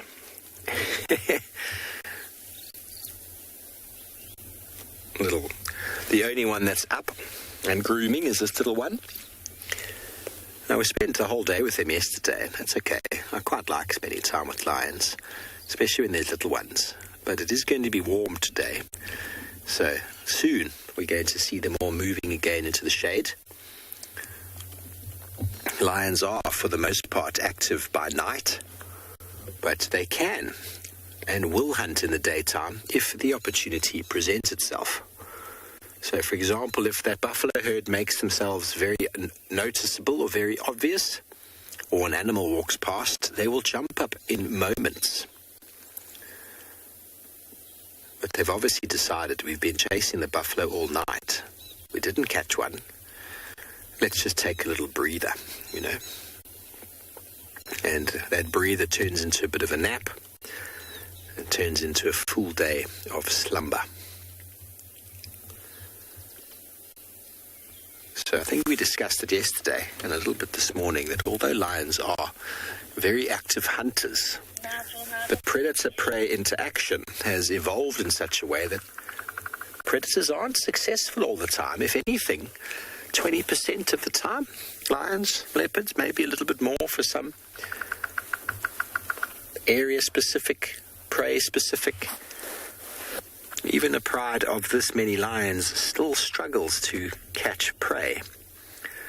So it's not just a feeding frenzy all the time. They're not just killing all the time. Let's quickly go to Dylan.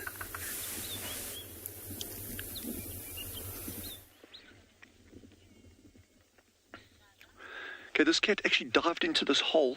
He dived into that hole to try to catch something. He dived straight into that hole to try to catch something. It doesn't look like he was successful, but he jumped straight into that hole after something. But the way he's sitting there now, it looks like he's like, shoot, I missed that one. But anyway, let's just see what he does. But he's now sitting on top of that burrow that he had a quick dive into. I mean, these things happen so fast. I mean, to actually see it, you got to be live the entire time. You know, you would have to sit for 3 hours live watching this cat to get that single moment over there. So just forgive us. I mean, that was completely unintentional. But now he's like looking at us like it's our fault. Cat, relax. That's like typical cat. It's like if he misses a kill, then he's going to like look at someone else like he had nothing to do with it.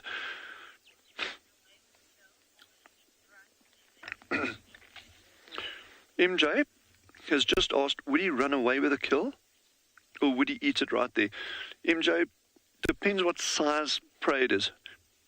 Let's say he caught a small mouse, little murret, he grabs it over there, there's a very, very strong likelihood he would just gobble it up right where he's sitting. If it's something larger, like a ground squirrel or a meerkat, he would almost always take it into cover. We saw that the other day when they caught that one meerkat. And the reason for that is once they've got a larger prey item like that, this environment that he's sitting out is so exposed. We know there's jackals around. We know there's a caracal around. Leopards move through here on a regular basis. Also, there's eagles here. There's things like martial eagles that would happily gobble up a wildcat and its prey if it had half a chance. So this cat would, if it had caught a large prey item, would move straight away into cover. They actually are known to stash kills in trees as well. Occasionally, not common, but they do it as well. Caracal do it as well. Of course, we know the well-known example of leopard doing that. But small prey items, they would eat on the spot, and that goes for insects, small rodents, things like that.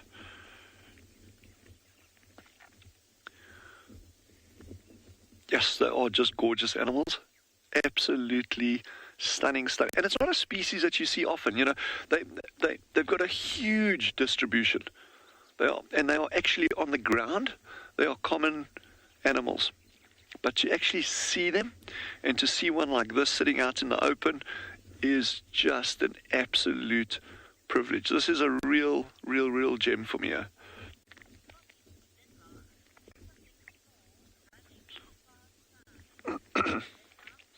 Linma, you have got good eyes. The comment there was, you can see something small running on the far side, and you're quite correct, that is a lapwing. Same, I can't remember which species David was watching on one of the other feeds with the chicks. Crowned lapwings. Oh, anyway, these are crowned lapwings as well, so it's probably the same species. I think that he had there. There's every now and again, there's... okay, there we go. So it's a different species. Yeah, this is a crowned lapwing. Every now and again, you'll get like a little glimpse of a little dot moving behind the cats over there. This cat won't go for him. Those birds will be so alert and so on to this cat by now. And also, this cat's focus is completely on something different. I'm really interested to see what's down that burrow. Because this cat is still, although he had like one attempt at it, I think that might be a very small burrow. And that cat knows for sure that thing is still down there. And I'm gonna guess that burrow is also, there's not multiple entrances. And in other words, there's multiple entrances. In other words, there's not also multiple exits. And I reckon that cat knows that whatever he's got is pinned down a single burrow over there. And that's why he's going to wait. And this is why it's so cool just for us to sit and wait. David, can you put that beer down, please? We can't drink beer so early in the morning. All right. Sorry, I was just chatting to David there. This is fantastic, man.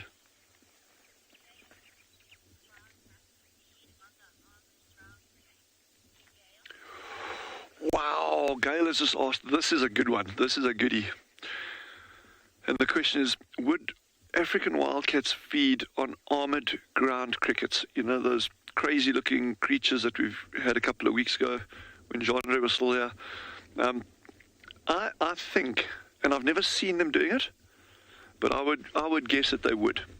If they were battling and they were not able to get other suitable prey items, which is unlikely. I mean, remember, these cats are just incredibly adaptable. Those of you who have house cats at home will know they just eat anything that they can get hold of, from lizards to geckos to birds to rats to whatever they can get, the house cat will go for it. These cats are exactly the same. And out here, although we're not driving and seeing just things running around and bouncing around all over the place, this is actually a smorgasbord for an African wildcat. The diversity is pretty wide for what they can catch. So I would imagine something like an armoured ground cricket would be quite far down their list of a ideal prey item for them. I mean, I wouldn't run around eating armoured ground crickets either. But that being said, if you had an African wildcat that was compromised in any way, maybe it's got an injury or it's just battling, yes, I think they would go for one. But I've never seen it, and I don't think those things taste very good either. I'm just so excited about the sighting now. I mean, I'm just like, it's probably like the last thing that was on my mind coming out this morning. It was like, and it just shows, you can always expect something different in the outdoors. And interestingly, in terms of when we were chatting about their gestation and their breeding and that, so they'll have litters anything from 1 to 5 again, kind of like domestic cats as well.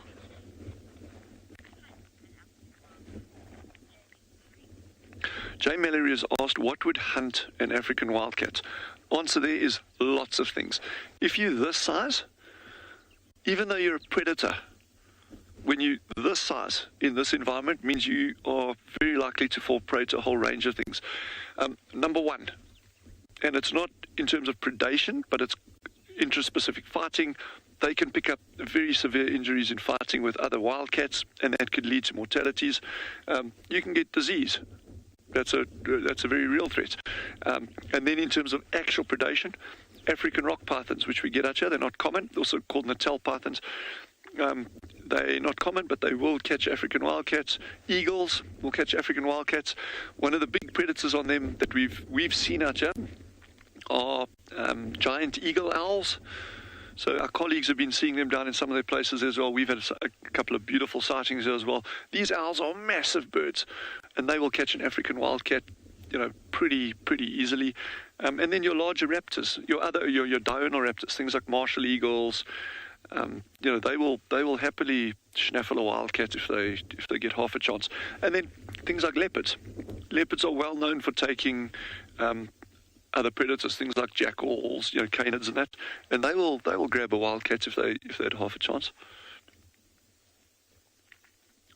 And then you get other mortalities, which, in fact, there was some work done on leopards many years ago down in the Lowvelds on the incidence of leopard mortalities related to snake bite.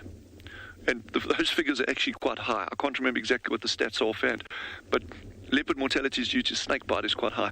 And I would be very surprised if it was any different with these little guys. A cat is inquisitive, and also just their nature. They'll go sleep under bushes. In the heat of the day, they'll go down aardvark burrows to escape the heat. And as we've seen, remember in the first couple of weeks, like 3 months ago when I started up with this, there was a couple of those puff adders that we were following around, and we were showing how cryptically camouflaged they were in hiding under the bushes in the heat of the day. Now, a little cat like this goes in there to lie down in the shade, and there's a puffy in there. You can imagine there may be some kind of conflict of interest there, and a bite on a snake on a cat like this could well be lethal. So yeah, they are prone to any number of ways of going to cat heaven, I guess, or wherever cats go.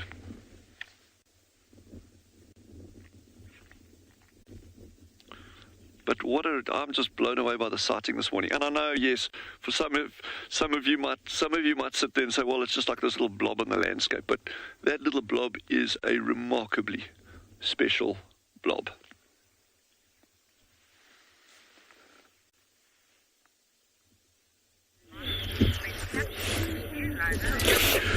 Very well, Dylan, to spot an African wildcat.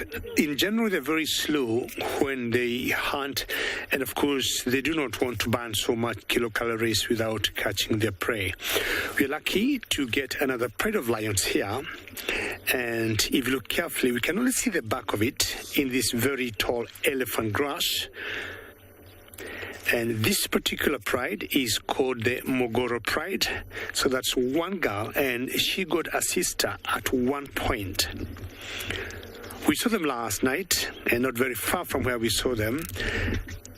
And my guess is what would happen, they stay very close to the river and they know they can chance the wildebeest coming to cross, and if that happens, they can easily catch one. There used to be three sisters way back, and there's so many lion dynamics that happen, either from other predators or hyenas maybe caught one, or maybe one got a snake bite. We do not know exactly what happened to the third one, but currently we got two of these sisters here, and as I said earlier, we call this pride the Mogoro Pride. It's another one there, very good. Now this is the second one, and a friend of mine told me most probably they got a kill where they are. Blending in very well, and they're not very far from the Mara River, which would translate, should they get thirsty at one point, they'll go have a drink. Elephant grass in general is not very palatable, and not many herbivores will eat it, and they could use it for shade for the better part of the day. Is one pride I've never known why they're never successful in bringing litters up. Of course, once in a while they'll be pregnant and they give birth to the calves, and then they will lose the litter.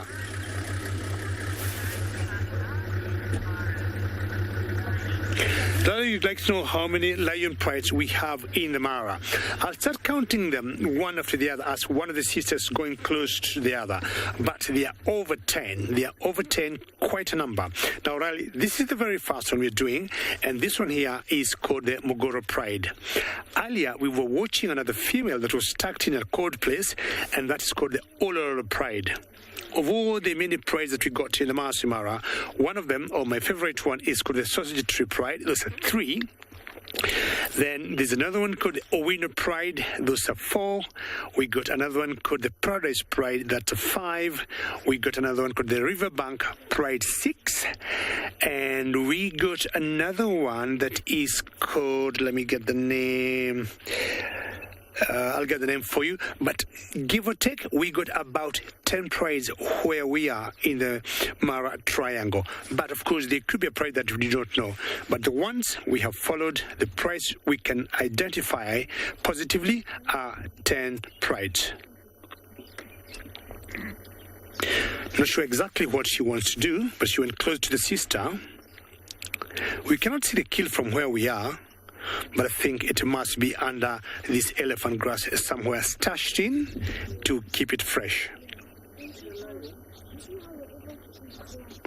Big, and we all are convinced, all the people out in the bush, that these 2 girls are pregnant, and I'm just hoping that they're gonna have some litter.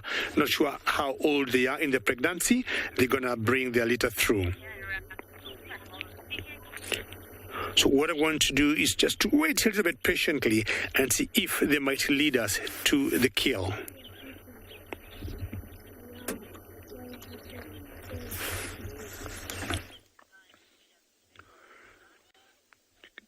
I just want to mention something here quickly now.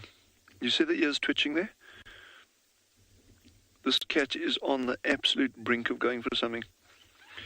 Those of you who have watched, whether it's lions, leopards, domestic cats, Iberian lynx, bobcats, small spotted cats, any kind of cat, okay, will know that what this cat is doing, you know, when they're ready to pounce, they'll actually shuffle their back feet, and they get like coiled springs. They just tense there.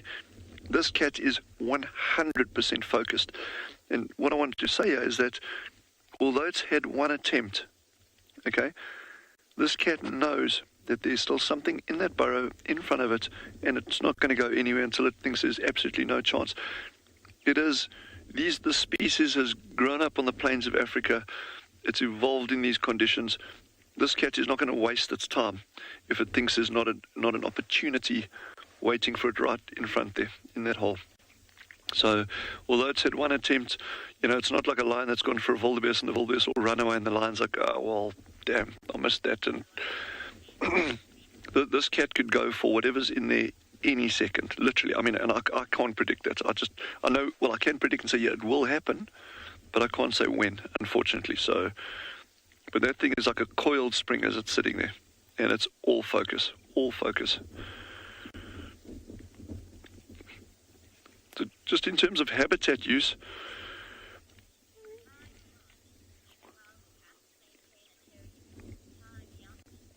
How Beyond has asked, do wildcats maintain a territory? In studies actually in East Africa, they're about 4.5 square kilometers, their territory sizes, and they defend them aggressively against other African wildcats. And typically a male range encompassing a number of females, but they'll do all the normal scent marking that domestic cats would do as well. Sorry, I keep relating it to domestic cats because that is a really nice frame of reference for a lot of people in terms of body size, behavior, breeding, that kind of thing in it. But yeah, so they do maintain territories, and that's why I'm thinking that this may well be the same cat that we saw catch that meerkat the other day.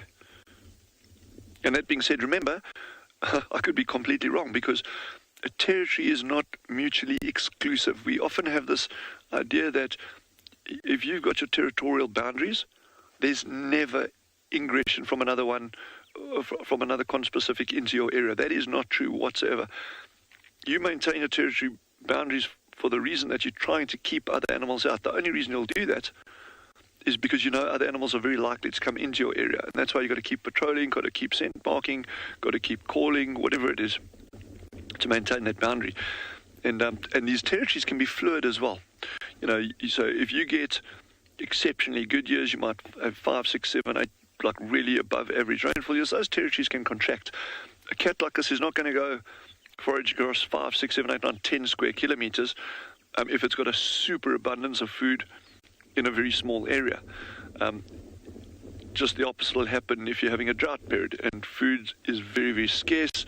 Those territories can expand, and that they will expand to the exclusion of any weaker competitors out there. So in other words, if you've got a really old wildcat or a new one that's just established a territory and hasn't kind of got its boxing gloves all shiny yet, you know, it's going to be like, all right, those are the ones that are going to get booted in a case like that. And it's your prime tough animals that are going to be surviving. But I'm so blown away by the sighting this morning. And I know it just looks like a little dot on the landscape there, but my word, it's good.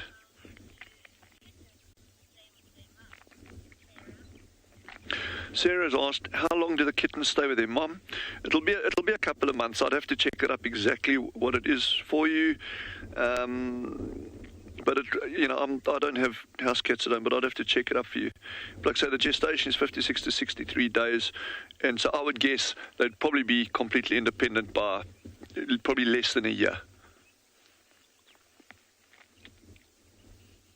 I like the questions that we don't know the answers to. Those are the good ones. We can go back, look them up, find out.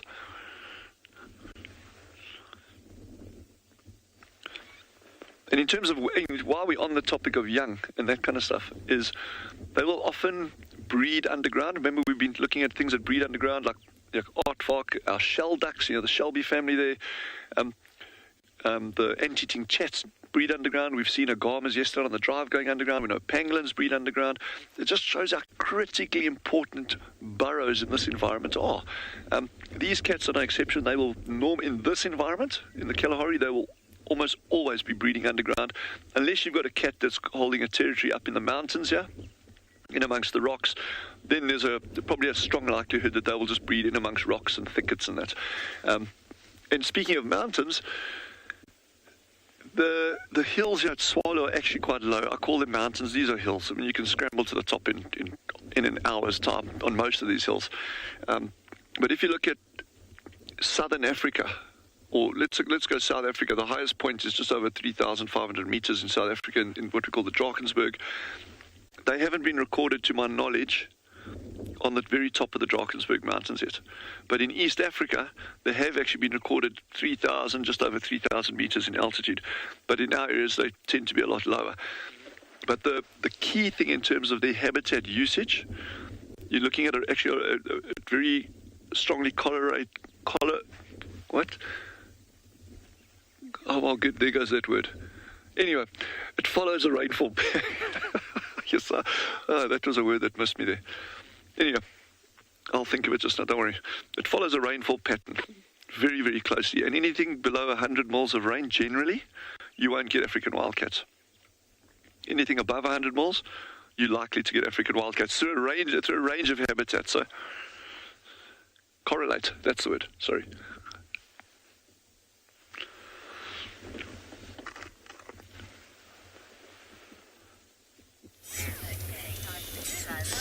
Thanks, Dylan. Oh, that's what I was talking about before. Animal hunting. They're not just voracious predators that kill everything that they come across. There is an order to it. And wildlife have evolved to maintain that order. Obviously, individuals do get killed, but it's not a constant affair. We track lions often. Some nights they're actually very lucky, very successful, and other nights they go for days without hunting. Even the wildcat misses. Okay, so the birds have been going absolutely crazy. Here is a brown-crowned chagra, which is a very cool bird to see in the open. They're often very skulky. You hear that noise? That's where they get the name chagra from. I can't do it, but he did that noise. Allow you to listen to them making all their calls.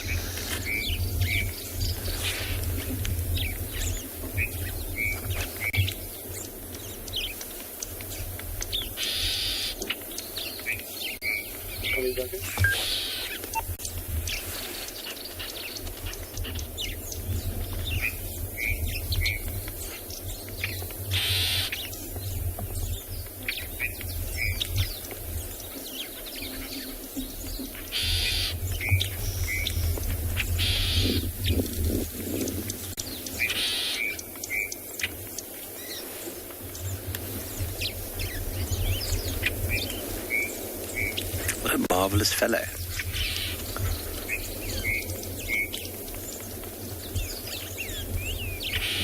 So the brown and black-crowned chagras both make that alarm call that you heard, and that's where the name chagra comes from.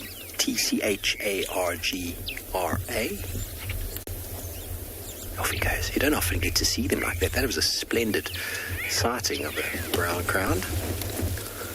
And I think they've all woken up and realized there's a whole pride of lions here. So, yes, inbreeding is definitely something that occurs naturally in the wild. Although in natural populations of lions, the males, when they have become of age within this pride, by that stage there's generally a pride takeover, and so the males will get pushed away from this pride by new males, and they will move and move and move until eventually they're on the other side of the Kruger National Park before they come of age or become dominant, and then they mate and breed with females they're not related to. It does happen every now and again. That male lions form a coalition and are quite big and strong, and they end up staying very close to their natal area. So there is chances of inbreeding. But in wild populations, it's far less removed than it is in a much more sort of closed system. Very closed systems, we have a very high chance of that happening, and closed systems require enormous amount of management. But here, in the wild, inbreeding is avoided to a large degree by the fact that the behavior and the movement and the sort of notable sort of changes in dynamics over years. There's a wonderful little foot, isn't it? You can see the four toes and the three-lobed back pad. How beautiful. Inbreeding is a reality with most animals, in fact, birds as well, but much of their behavior is designed about avoiding that, but it's not impossible to prevent entirely. Inbreeding leads to genetic loss in genetic fitness, loss in genetic transfer, and leads to deformities as well as other issues pertaining to the genetics.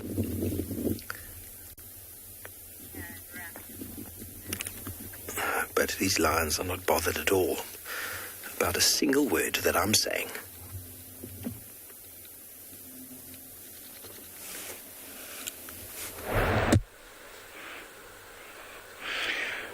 Welcome back to the river, and we have few, hippos approaching the bank. They seem to want to come out. Yeah, looks like 2 of them. Hard to tell the gender. 3. When they're in the water, one thing about them is sometimes you cannot estimate how many are in the water. You might see 5. You always have to say plus, minus 2 or 5, because it's sometimes difficult to say how many they are, because they can stay underwater for quite a while, unlike us. Nobody has approached the river yet. I'm still here, hoping that I will see my first zebra or wildebeest, come by and cross either way. Remember, it's one of the times when we expect them to be crossing this section of the river.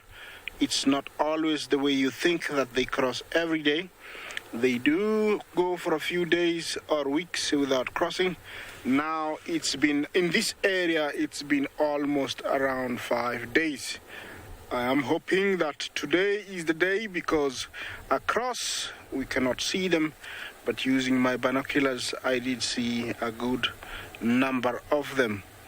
I have 2 birds here, and the one to the right is a black-headed heron, and looks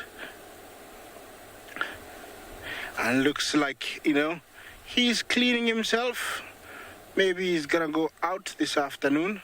Same thing with the sacred ibis to the left. Unusual, pair. They don't do anything together apart from, fishing or probing or eating, whatever is in the water. I'm gonna stick around the river.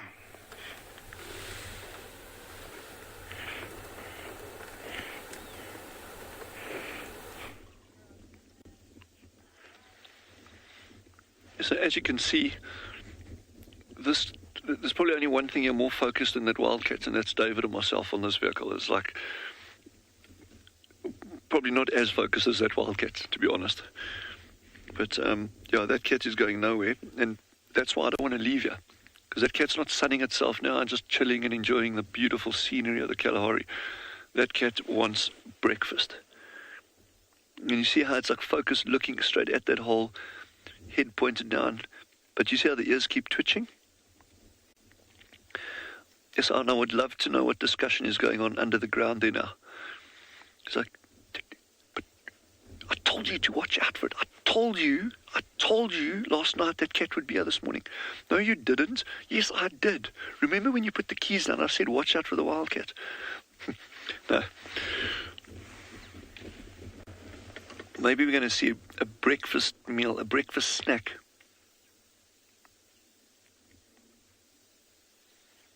So I wonder who's in that burrow. Yes. Is it a rodent? Is it a squirrel? Can we zoom in more, David, or is it like, I think we max there. Oh, we're going to touch more. Is that the touch? Guys, I'm really sorry. Like I say, I can't afford to start the vehicle and try and move closer, because I'll just, we'll just disturb the sighting. And remember, Archer, what we're seeing here is the very, very pinnacle of survival for this cat. Its entire evolution over millions of years has come to this one focal point. Okay.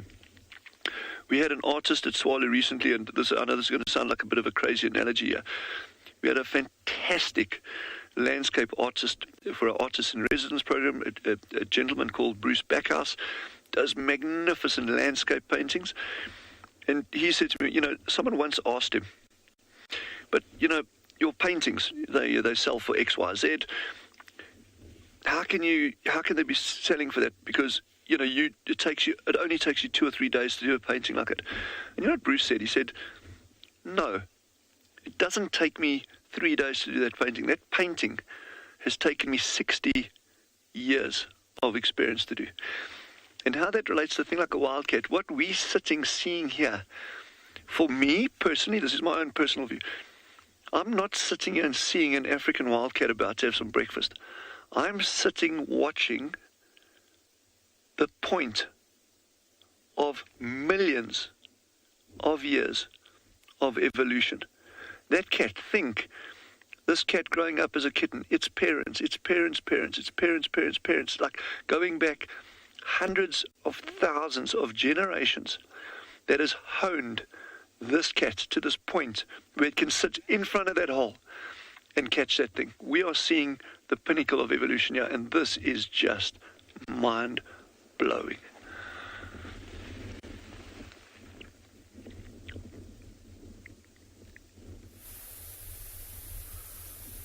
Welcome back to Unbound PHINDA, everybody, where we found a white rhino bull on a bit of a territory patrol. He keeps coming around to that particular patch where he is now. There's quite a bit of dung there that he keeps smelling. But you see that tail curled up, which is often a sign of distress or sort of, alertness for them. He keeps scraping his back feet. He might do it again and then spraying his urine back on that. And he could potentially be he probably is the dominant bull in this area, and perhaps someone else has come to challenge him. And if that is the case, that bull will defecate in his same midden and scrape his feet. So that's probably why he's got his tail curled up. He's not happy that someone's now in his territory coming to challenge him. He came for a bit of a drink, and then he did it twice. He scraped his back feet, sprayed, and now he's continuing walking. But interesting to see that back tail, or that tail of his still curled up as he walks away from us. Caked in mud as well, maybe from yesterday. It's all quite dry now, but yesterday found himself in a bit of a wallow. Everyone commenting on how big this particular bull is. He is massive, probably in his prime, and still on ice. Relaxed a little bit. That tail's gone back to its nut. Might just see a little bit of a spray every so often if he is spraying bushes as he goes along. With that tail, lovely backdrop as well behind him.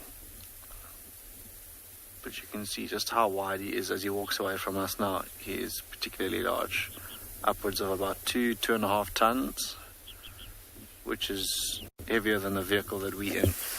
Just to put that in perspective.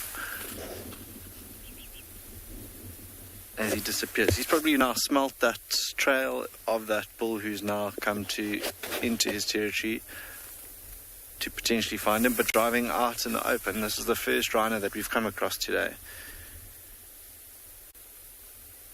Now that the wind's picked up, maybe sticking to the thicker areas. In this pan in front of us, a couple of birds, red-billed quailias coming down to drink. And as that rhino disappears over the horizon, we've ended up exactly where we left those 3 young male lions yesterday, so might just drive around and see if we can't find them again. A couple of other birds around this watering hole, the crowned lapwing.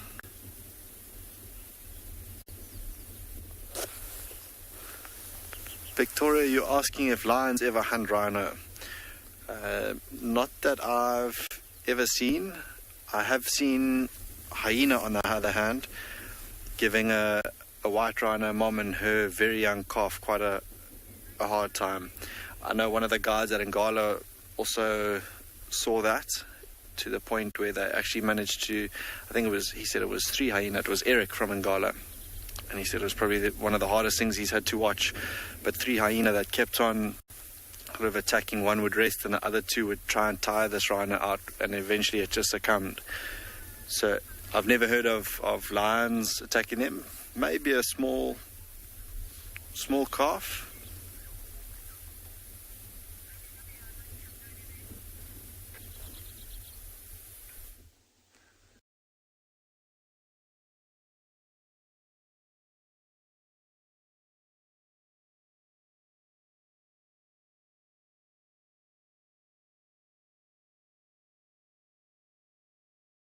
this.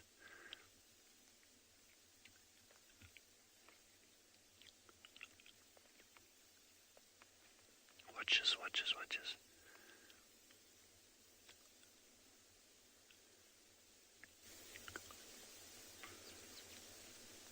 This cat is so ready to snaffle someone.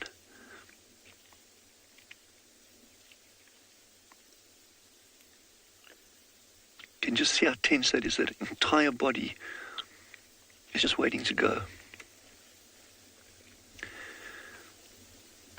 I'm just glad that you could see it slightly from a different angle now.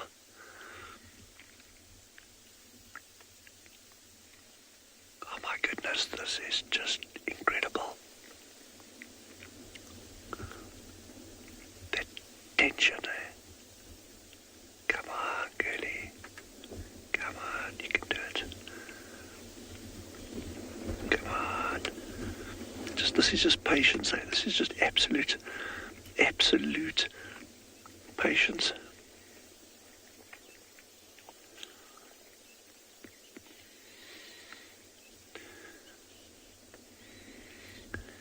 Come on.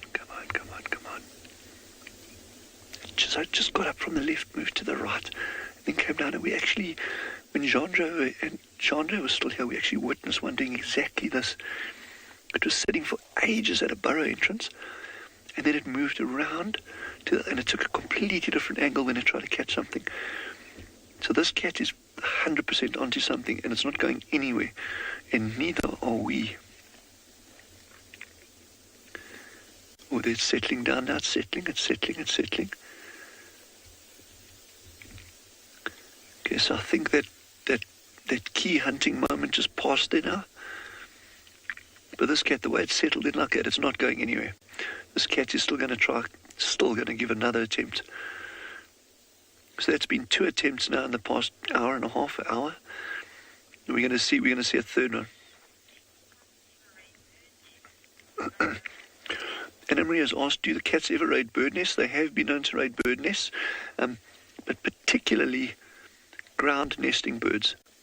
Things like lapwings, coursers, corans, spotted thick-knees, those kind of things. So your ground nesting birds are the ones most likely to fall prey to African wildcats. Not so much actually nests in trees. Oh, I'm so excited about this. And like I'm saying, guys, we are seeing the pinnacle of an evolutionary process. Yeah, this is not just, there's a cat like sitting out in the open in the morning enjoying itself, and everything that its entire lineage has gone through is focused on this one point in time that we are sitting and witnessing right now. This is insanely mind-blowing.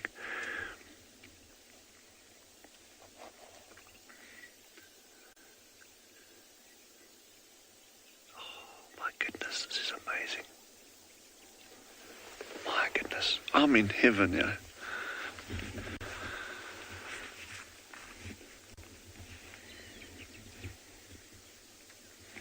Just lots of patience needed, that's all it is. Lots of patience.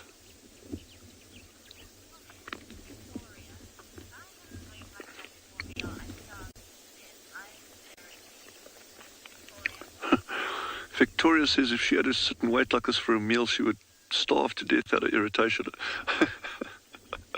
It's a good thing you're not an African wildcat then, because this is what the existence revolves around. Any predators, that's why they kind of that adage, the patience of a predator. If you don't have that, you die. Simple as that. I think it is certainly a frustrating thing for many guests is, as a guide, you go out and you get a sighting like this and you say, guys, just be patient, trust us. You will see some action. And you sit there for an hour or 2 hours and the guests kind of start getting like a little bit antsy, and, they feel that you're not like actually putting in effort, and we should be actively driving around doing something, because people are like it. If you're doing something, you're seen to be achieving an end, and often that's just the complete opposite. And that's the big thing in life, remember that it's not what you do that's important, it's what you perceived to be doing that's important. A wise guide once told me that, and I've never forgotten it.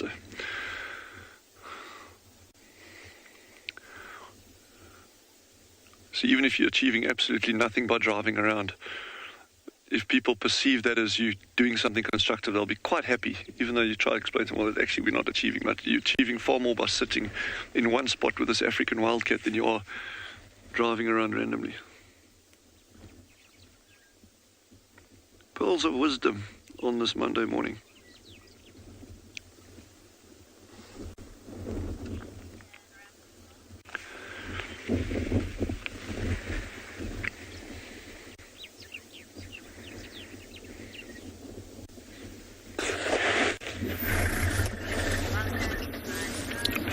Well, there's lots of joy to keep watching that wild cat. Well, my big cat here moved from where she was earlier, and she has taken a very different position from where the kill, I think, is. She has walked about 100 meters. And I got a feeling it was getting too hot for her, and the elephant grass she was under was not giving her enough shade. Now she has taken a different bush, a bigger shade, more solid, and maybe more guaranteed for the rest of the day. For those of you who could be joining us now, this is the pride that we call the Mogoro Pride. 2 girls, 2 sisters, and we got a feeling both of them are pregnant. You can tell from the panting it has gotten pretty hot, looking on the amount of sunshine just around her. Typical, if they're full and there's somewhere they can get some water, that is exactly how they'll behave for the rest of the day. At the jugular vein, how the heartbeat's going, because either we could be having some calves in her uterus, and maybe there could be a lot of flesh in her belly. And remember, ladies and gentlemen, should you have any questions or comments, you're welcome to send them through. You can tweet to us, hashtag CGTNWild or hashtag WildEarth. Polly, it's for very good reason, Polly, lions will hang around at the crossing point because we have seen, they know, chances are you'll get a wildebeest that will either fracture its legs, or in the process of that confusion and the stampede and the pandemonium when they're trying to cross the river, they get very nervous. And what these lionesses or lions will do is just to lay ambush, and they know chances are they'll definitely get something. It's not only the lions, also the crocs that of course will be underwater will do the same. So we're not very far from the Mara River, and should we have any crossing from where we are, this lioness and the sister will get a wildebeest or even a zebra down.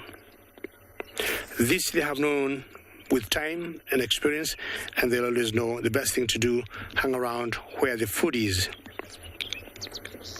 Many predators, including lions or wild dogs or leopards or cheetahs, will always take the easiest way to get food to themselves. The shortest route, where they know they are not going to struggle very much, they're not going to run very much. And a place like a riverbank is one good example of such a possibility. Oh, did you just turn around? Now that's having a proper snooze for typical lioness. I'll stick around with her for quite some time and see what she does next.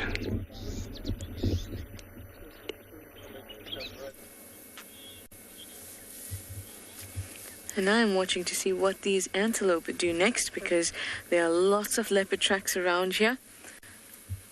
And there's even some fresh leopard scat. So I've been having a look for the last hour, driving about and trying to track, but no luck just yet. So I'm hoping that these are wonderful kudu, and there's some impala amongst them too. I hope that they'll be able to help me by giving me an indication. There's a slight breeze now, so the scent of a leopard would carry. But so far everyone is very relaxed.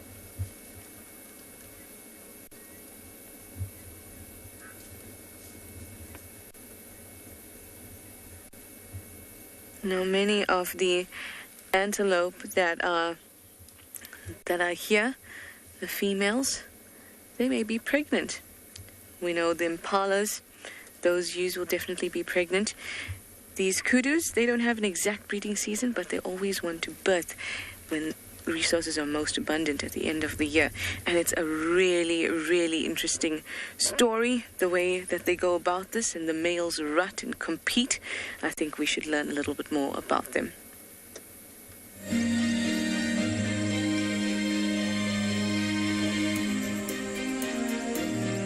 Impala are Southern Africa's most common antelope, so we often don't give them the attention they deserve.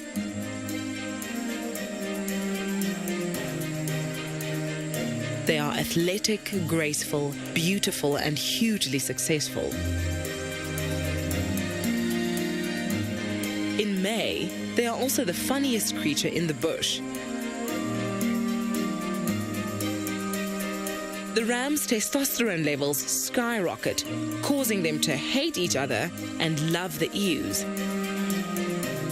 They set up little territories with violence and astonishingly loud guttural burps, chasing away their rivals and herding the ladies. Early winter is filled with chaotic battles and frightening roaring.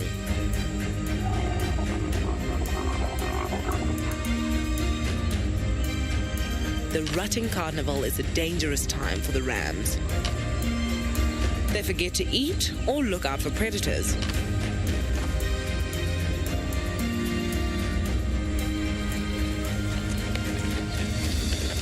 But the mating madness only lasts a few months.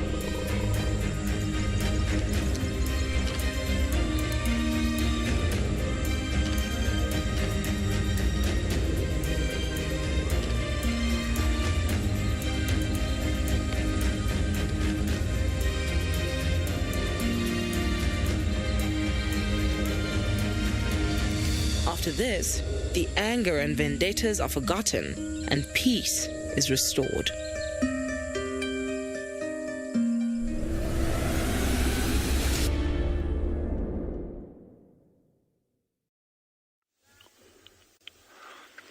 So we think, or not think, I'm pretty sure after all that excitement, this cat has now gone to sleep. But we're still going to sit with it because the fact that it's gone to sleep right at those burrows tells me that cat knows its prey is down there. That cat is not keen on going anywhere. It's going to wait. If it even thinks, even hears the slightest movement to anything down that burrow, it's going to be immediately back on high alert. So it's going to be totally worthwhile that we just bite the bullet, stick it out here, and hope that we see some really, really, really exciting action just now. I'm just also on edge. I mean, this is what we've seen already this morning. You know, if that cat got up and just ambled off into the bush and said cheers, like waving over its shoulder, I would still be the happiest camper out here. But yeah, we're just going to, I think, patience. So guys, please, that's the number one thing.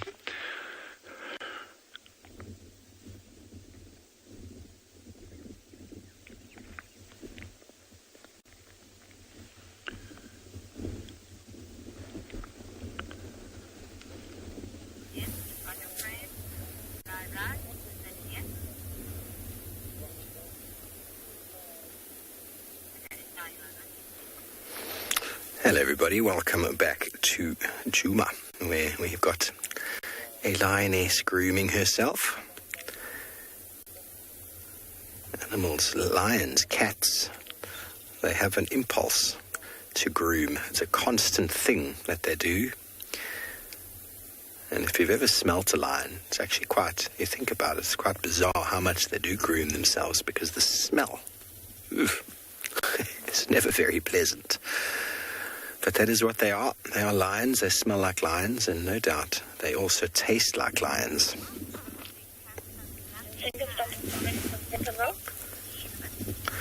Sugar Bits, you want to know why they have black pads on their paws? Well, if you shave a lion down, you see the cats, as we've seen them with the mange, their fur, underneath the fur, the skin is actually dark. So they've got quite a dark skin. And a lot of that's possibly to do with protection. Melanin in nature, in feathers, is the black. And it actually makes feathers harder. And around lions' mouths, You notice around the gums, it's also black. And then on the pads, and their pads, same as leopards, moving around and walking around, are dark because the melanin obviously helps to strengthen the skin, possibly even adds some form of sun protection to it, but it definitely makes it tougher. And around the mouth, because of the feeding, the bones, the claws and teeth, it needs to be a bit tougher there as well, otherwise they'll just bleed uncontrollably. So that is my thoughts. But if you do shave a lion all the way down, not that it's something I've ever done, but when we've seen the mange and they've scraped themselves raw, the skin underneath is actually dark. So it's probably the entire body is like that. Adds a little bit of strength. They're very tough animals. They take a beating. They get all sorts of injuries. And their skin needs to be very tough. So everybody, it's quiz time this morning. It's quiz time this morning. So I've got a very easy quiz for you. Very, very easy one. We're with the PRIDELANDS, so let's stick with lions, shall we? Let's talk about gestation period. What number of days? You can say months, but let's try go with days. How many days is the average lion gestation period? And that is the pregnancy period from fertilization to birth. How many days? If you can guess it, a few days left or right of the mark is okay. Or if you happen to say months will be right as well. But it is a bit more specifically days. So if you could go with that, hashtag Wild Earth, hashtag CGTN Wild. How many days is a lion pregnant for? Obviously, they give birth to pretty, very small cubs, anywhere from 1 to 6, with 2 to 4 being the average.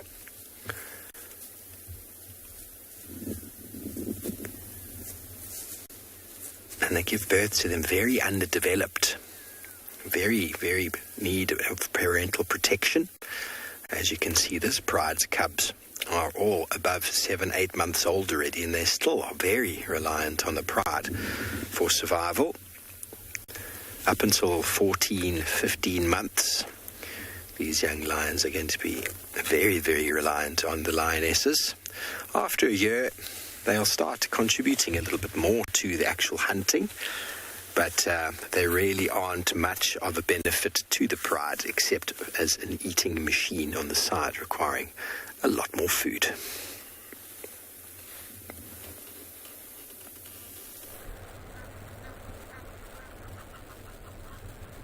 Welcome back to the River State. I'm still holding on here, and I have been joined by two beautiful,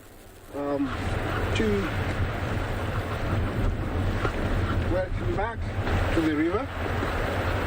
And hello and welcome back to the river. I'm still here, and I'm still here at the river, and I have been joined by more birds. Those ones are Egyptian geese, and that is a pair. Usually when they are not breeding, you will see them together until when they start breeding, then you'll see one, because always one is watching from day one when they have one egg until the eggs hatch. Yeah, here at the river, at the moment, there is nobody in sight, but it doesn't mean that it is the way it's gonna be the whole day. Wildlife usually has its own way of working things, and as it warms up now, it started out to be around 26 degrees Celsius here in the Mara. The temperatures increase, and so the urge to quench thirst, and thirst increases, so they will head to the river, as the temperature rises. And once they get to the river, usually they always make a decision to cross. So anytime we might be seeing them trickle down. It has been a day, so I'd say about 2 days without them coming. Remember, when they cross, they don't cross every day. I'm staking out about 3 crossings, and I've been moving up and down. I don't know if you've noticed the banks do change every now and then when I move. This one particularly, I'm thinking it's going to be the main crossing, because I've seen Topi and Zebra here, and the zebra crossed yesterday, just a few of them.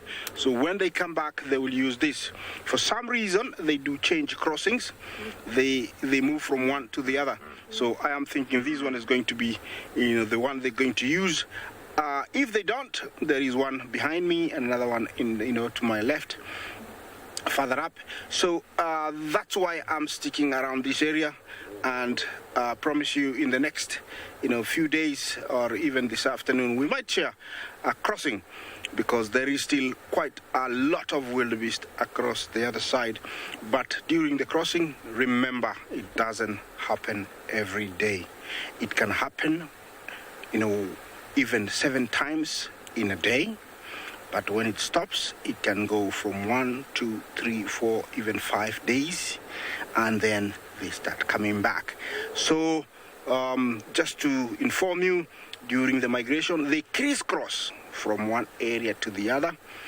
The crossing, so the huge one was a very long way up, but that's rarely crossed, because once they reach there, there's nowhere else to go. But here I am, I'm waiting, I'm staking out. Remember to talk to me on hashtag CGTN Wild and hashtag Wild Earth. That's where you can ask me questions that are disturbing you about why am I here? Should I be here? Do I know what I'm doing? Maybe things like that. You can always, question me there. Your comment is very much welcome. You need to know about the migration. I am here.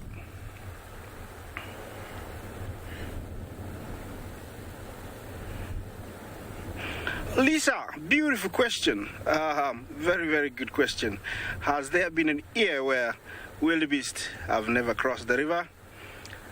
My answer, through experience, is no. They have always crossed. I'll tell you to find or use the magic Google, and find a map of the Mara. For them to go to the triangle, they have to cross the river. For them to cross from Tanzania to one side of the reserve, they have to cross the river. And once they're in the triangle, if they would need to go to Greater Mara, they'll have to cross the river. For some reason, if you look at the map, I'm explaining it's like you have it there, but maybe you might use it. You might use this when you have a map. If you look at the map, there is a river called Sun River. It stretches from the east of the lower part of Mara and top of Serengeti and cuts down all the way to Mara River. They do cross that. Usually it doesn't have much water. If they cross that and went on east, they would not cross the river.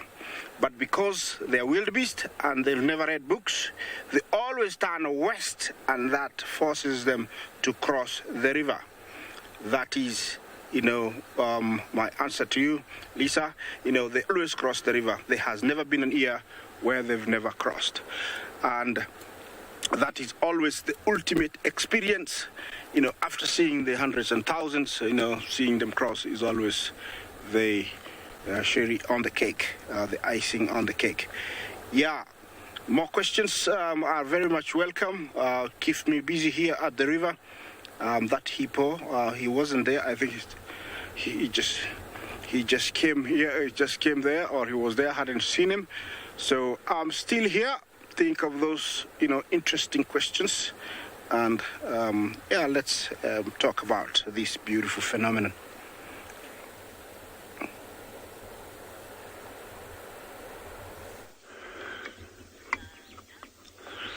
Yeah, so our little wildcat is still catching some Zeds. A catnap. Someone was going to say that. I know it. Admit it. But we are not going anywhere. because that cat will go from 0 to hero in about 0.2 milliseconds if it even hears a peep or a squeak downstairs. And that's what I want to wait for.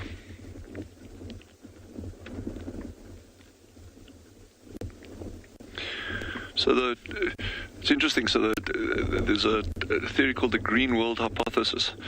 I'm just kind of like relating this on something slightly different to predators and that. And the traditional way of thinking was like, you got like sunlight and plants photosynthesizing, and so you got this like typical food pyramid with like this massive stuff at the bottom, and then all these successive like layers building up, and then you got these one or two small numbers of predators sitting right at the top. And then in the 60s, that was kind of like all turned on its head when a couple of very, very, very bright young scholars came along and said, well, actually, hang on.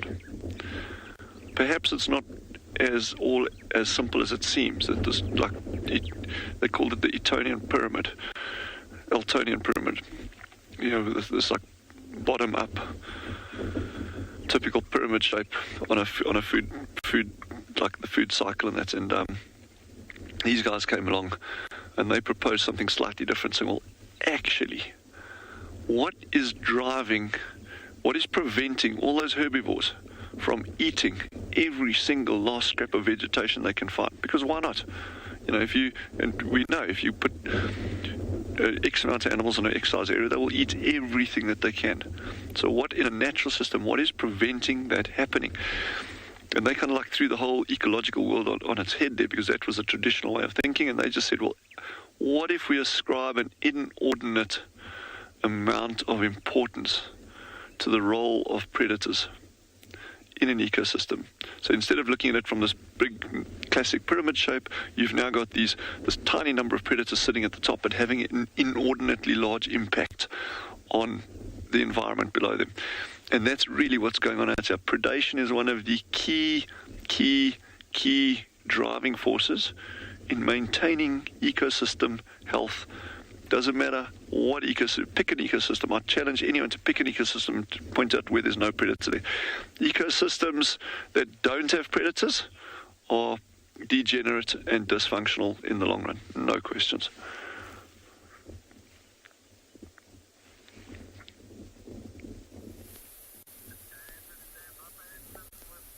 Welcome back, everybody, to PHINDA, where we've come across a small herd, or at the moment tower of giraffe. You can see the female in picture is busy tucking into a tamboti tree with a very sort of red, orangey green leaves.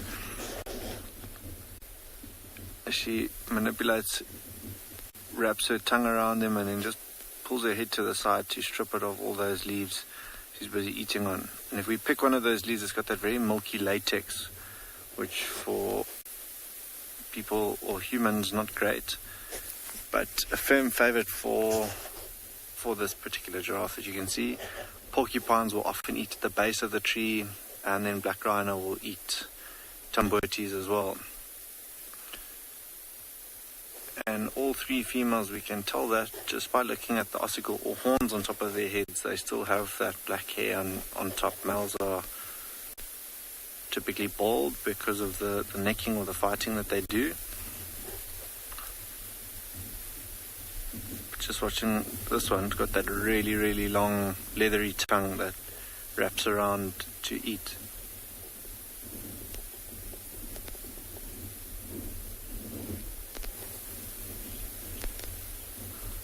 Lions Ate My Mum is asking if we ever get unusually short or small or unusually tall giraffe. Every so often I've seen a really, really big bull, a giraffe bull, which seems larger than life, but sometimes it's just because they're on their own and you've got no one else to compare them to. And then if you watched the show a couple of days ago, Damon found a really, really small giraffe. That was just because it had recently been born and it still had its umbilical cord on, but not unusually like a dwarf or anything like that.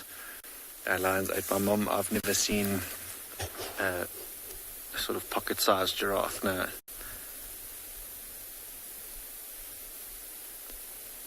And you can see where where they feed, often you'll find what they call a browse line, so that you just see that very sort of thick greenery, and the tips of these branches have all been stripped clean. And those trees, particularly where Isaac has been recording from in the MAASAI, a lot of those trees have that browse line, so that it looks like somebody shaved underneath of them. They'll do that. Things like nyala will often also eat specific trees that then have that browse line where they just can't reach any further up. But this one here, eating that tambuti, has tucked itself right into that tree to get to the top of it, and it hasn't stopped feeding the entire morning while we've been here. Lovely crisp clean coat, just looking a little bit further down.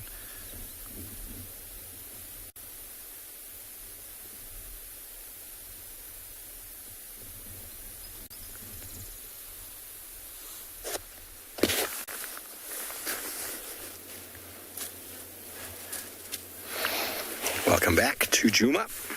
Welcome back to the Nkuma Pride, who are all making their way into the shade. As is that time of day, we've repositioned ourselves to get you a better view. And we had a nice view for a moment, and now they're all deciding that the wonderful light on their face is actually a little bit too warm. So, let's hear what answers we came up with in the quiz.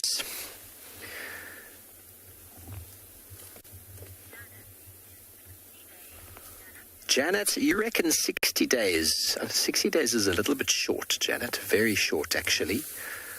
That's a little bit longer than 60 days. Then crossing into...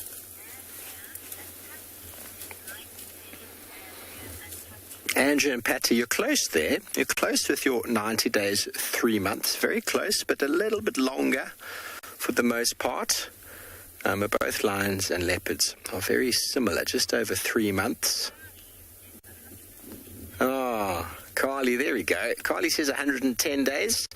Now, it can be anywhere from 108 to 110. Obviously, there's no hard and fast exact to it, but 108, 110, so about 15 weeks or so. Very, very good. So 3 months, 3 and a bit months, it's a very short period of time, if you think about it, eh? Very, very short period of time. But that is why the cubs are born as what we call precocial. If the lions, when they're hunting, to have very large babies inside their belly will influence them, no doubt. Will influence them. Influence their hunting. They need to be quick, they need to be agile, they need to be flexible. And having large babies inside the belly, imagine having 6 large babies inside your stomach. It would be very hard to do anything. So they give birth to them very underdeveloped, and they require a lot of parental care, and they're very vulnerable at that stage. When you flip it on its head and you look at antelope species, including zebra and a giraffe and the like, wildebeest, buffalo, they all try to give birth to babies that are far more developed, so they're able to move when they're born. A lion cub, leopard cub is born blind, it's born completely helpless, and it can't really move anywhere. It can move around trying to find mum's mammary gland, and that's about it. If you've ever looked at puppies being born, it's the same sort of story. They're just these little things, blind, moving around, trying to survive. Whereas antelope hit the ground running because their survival depends on it. It sometimes only takes a few minutes for an antelope calf, or lamb, or foal, or whatever you want to call it, from the zebras. It takes a few minutes for them to get up on their feet, and the herd moves. And if they're not able to keep up, they get left behind. It's a very dangerous time for them, of course, but the parents go through a lot longer gestation period, and then give birth to what we call precocial offspring that are a bit more adept to dealing with life. Obviously, they're still dependent on mum for milk, but they can walk around and they can follow. They can keep up with the herds, especially in migratory herds such as buffalo, or should I say movable herds, mobile herds like buffalo, migratory herds such as wildebeest. And it's another reason why wildebeest and impala, for example, have what we call flooding the market breeding, where they give birth to many, many, many small babies at the same time, which gives a huge percentage of them a much better chance of survival.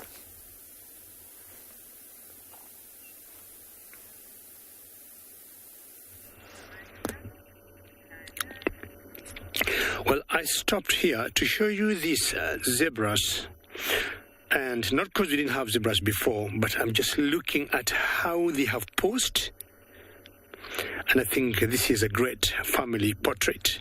And having one single lone wildebeest behind them, the color is so good. And the times we do photography competition in wildlife, and I was just talking. Let's go very quickly first to Tswalu.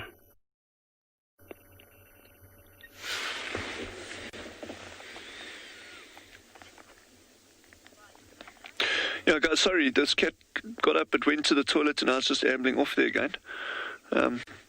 Anyway, I think the time that we spent with it was exceptional. And you can just see how relaxed it is, just slinking away there.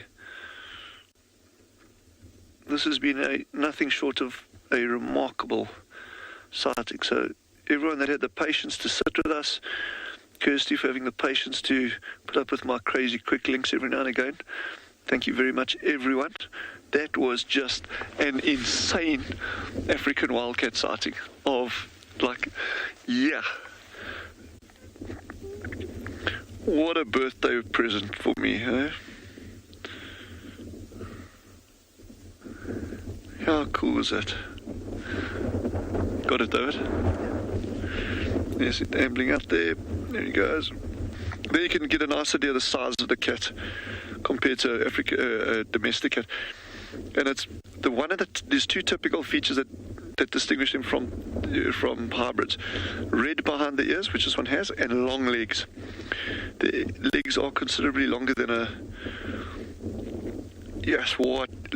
That is absolutely stunning to watch it like that.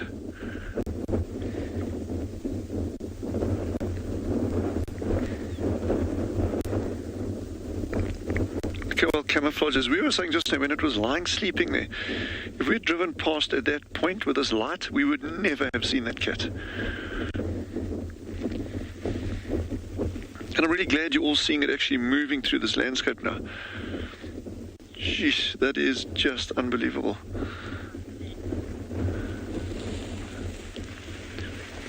And don't worry about the time of day on this cat. This cat will catch something regardless of the time of day. So even if it's, especially now when these temperatures actually aren't that hot, that cat will gobble someone up in a heartbeat if it bumps into someone. And, you know, remember, now that the cat's moving, you're also getting other things moving, like meerkats and squirrels. And you see those stripes on the legs? Also very, very typical of an African wildcat. What a sighting this is. I don't know how many of you have ever seen African wildcats this clearly before, but this is just a particularly good sighting.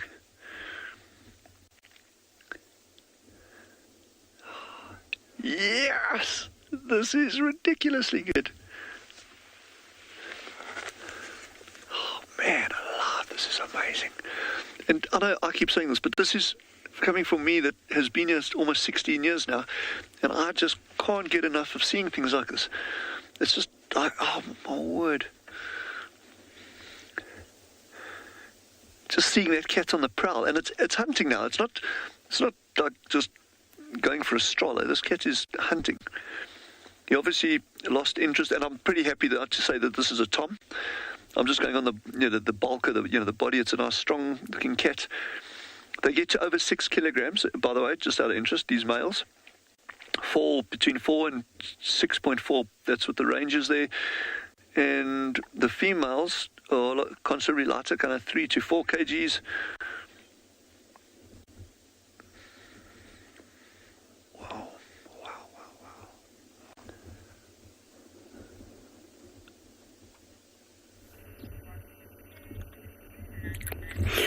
Well, I hope everybody is excited to have seen that wildcat. And Dylan, very well done.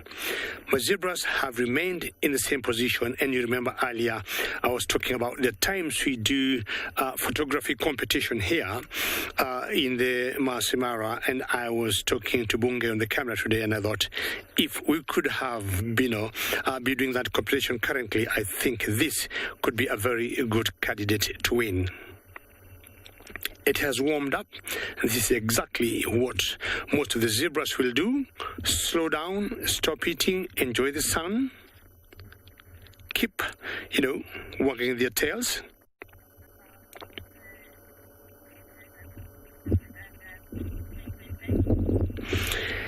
During the migration, we'll always see hyenas or other predators hunting. People have always thought hyenas only scavenge, but they are also very good hunters. They do not only hunt wildebeest, zebras too, and zebras are no exception. The arrival of the migration is a festival for the predators of the Mara. With herds exhausted from fighting through the currents and surviving the snapping of the crocodiles, herds are often faced with further torment from awaiting hyenas. This time, it was the North clan waiting to take advantage of the confusion. Hyenas are calculating, ducking and diving the herds, probing for any weaknesses. Finally, these hyenas found one. A zebra, its stomach torn open by a crocodile. A lone stallion, especially an injured one, is no match for a salivating clan of hyenas. But this zebra put up a fight, albeit briefly. Eventually, the stallion's strength faded, and the North clan ran in to finish what the perilous river had started, mercifully ending his suffering. The migration is a plentiful time of both turmoil and spoils.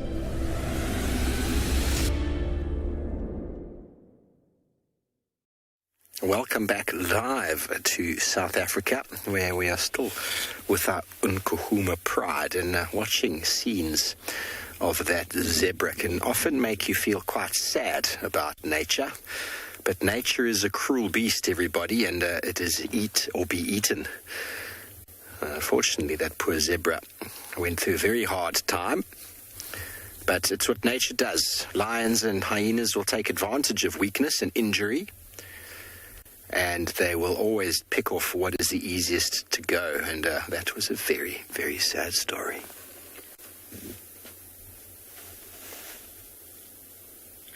Activation is closing now. So, Sebastian and I at PRIDELANDS have discovered something quite interesting that was not here about an hour and a half ago when we drove down this road. Afterbirth, placenta, something from a rather large animal. It's either a rhino or an elephant, but I'm not sure what, because both of their tracks are going down this road, which is really, really fascinating. Now, yesterday, Sebastian and I were watching a big breeding herd of elephants, and one of them looked heavily pregnant, and she looked very unimpressed. But, I'm not sure what has happened here, because I've walked around, well, both Sebastian and I have walked around, and we cannot find a patch where there has, where an animal has obviously given birth. You would clearly be able to see that. So I don't know and there's no drag mark here either. So I don't know if this animal has had a miscarriage or, I honestly am speechless and I have absolutely no idea, but it's fascinating though. And look at actually what you can see that's quite cool is that there's a lot of ants that have come through. This is another thing that we know that it is so fresh, is because it's nice and warm, so the insects will be active, and the most prominent insect around at the moment are termites and ants, and you can see all these tiny little ants here. I'm just going to point with my knife, have come to feed on here, so some kind of carnivorous ant. I've also seen some Matabele ants coming through, which are these rather large black ants, and feeding on it, and I'm sure there'll be some pugnacious ants, which are also carnivorous, that will come and devour this. But this shouldn't stay here for too long. The hyena dens are not too far away, or even some birds of prey might come down and feed on this. This will be very nutritious for them. And, anything. Jackals, any small predators. But it's fascinating, though, to see something like this. Now, I think Steve was asking if it could be a giraffe after birth. Potentially, but there's no tracks. There's only tracks of animals that I've seen here are from a rhino and from a herd of elephants, and I know the elephants are not too far away from here. So, I haven't got a clue. I don't think do elephants eat their afterbirth? I haven't seen it. I've seen... Yeah, so we're not sure. It could potentially be a placenta from like an I can't English now, like a miscarriage or something, because like I said, there's no soaked area where an animal has given birth, and who knows? I mean, it's a mystery. It is a big mystery, but it's fascinating anyways, just to see. But we thought we'd just quickly have a look. We will drive around and try and find the elephants. That's what we've been doing all morning long, to see if we can catch them, but they're just hiding away. But the sun is baking on us and the water is not too far away.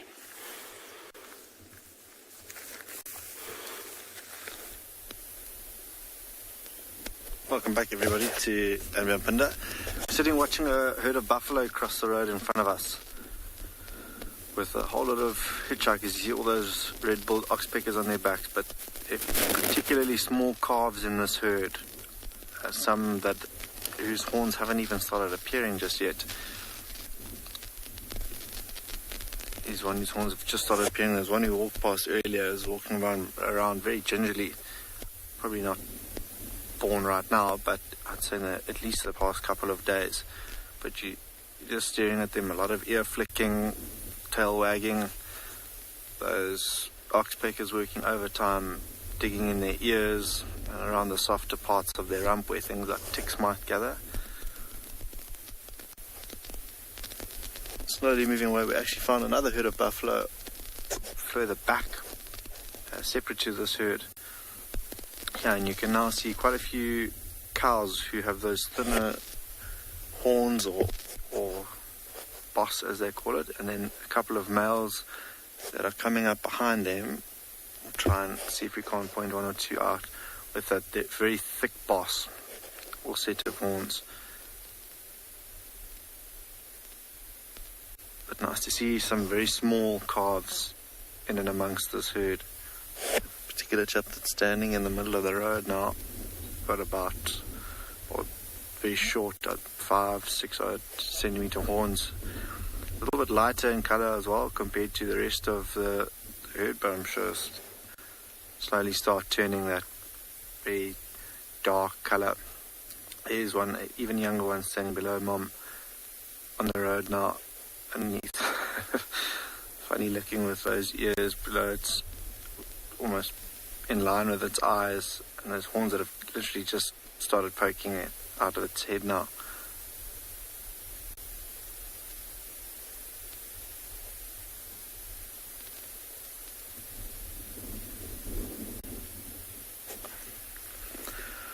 All busy feeding as they go along, and again into the wind.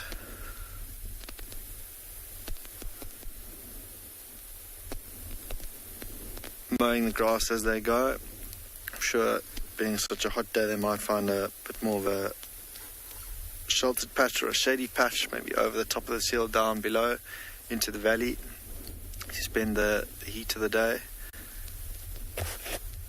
Nearest watering hole is again quite far from where they are, so they might eventually head back there.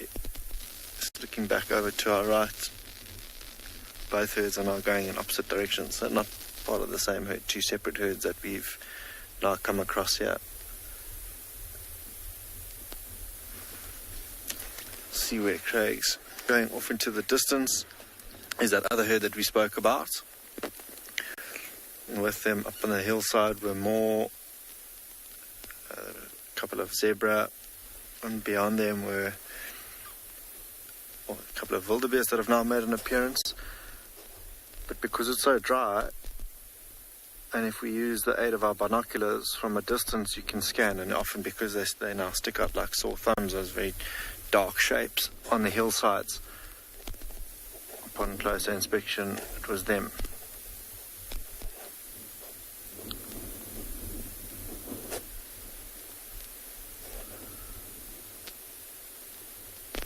one or two, just looking through the binoculars again, one or two really big bulls in that herd.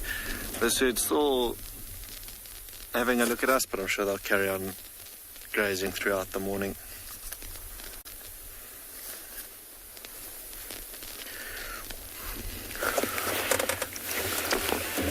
Yes, they will probably keep grazing as our lions will continue to snooze. Isn't that just the cutest little foot?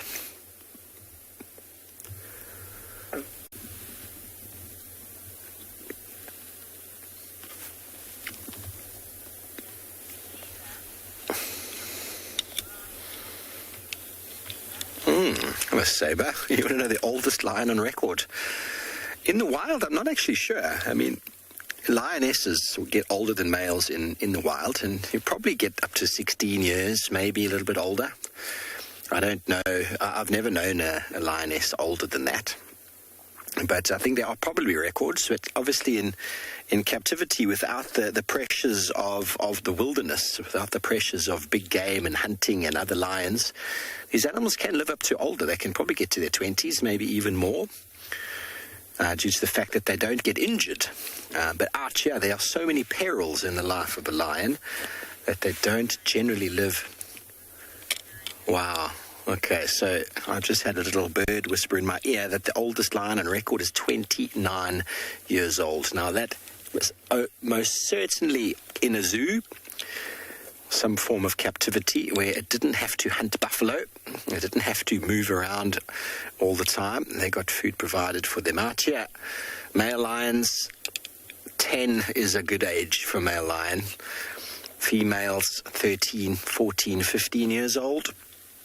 It's a good age for them.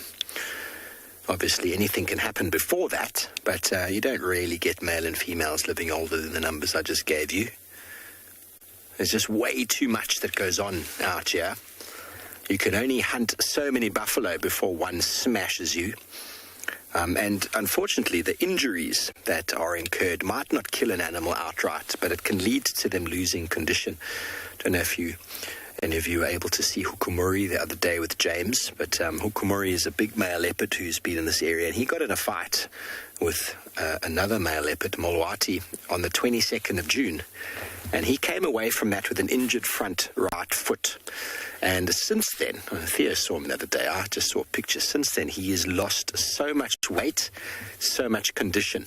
And we don't know what's going to happen. He might fix himself. But once animals lose condition to a point due to injury, it becomes harder and harder to bring themselves back. And lions have it easier than leopards do. Male lions have the ability to just follow the pride and keep stealing food from them. But if it's a debilitating injury, that can often lead to their downfall very, very quickly. We see them going from very good condition to get quite a bad injury, and they can spiral out and they can lose condition extremely fast. Extremely fast. It's a tough business being a lion. Tough business from the beginning till the end.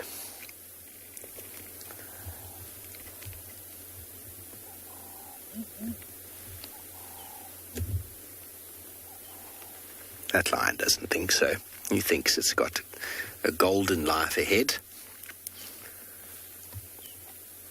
in the safety of the pride. Hasn't yet managed to jump on the back of a buffalo, that one, but it'll learn about the power of a buffalo in the coming years.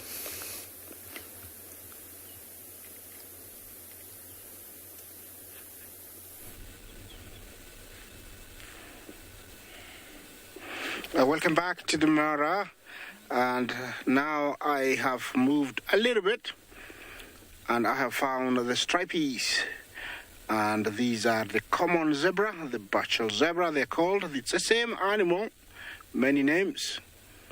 Bachel's zebra or the common zebra.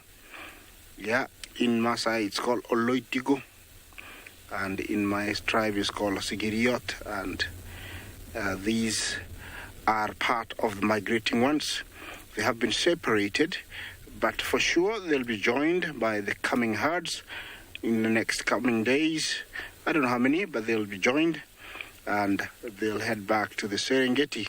We do have residents that stick around, but until the wildebeest is gone, we normally don't know who's gonna stay or who's gonna go, and that's why I'm saying they will join the herds and move on, because I don't know if they're gonna stay or not.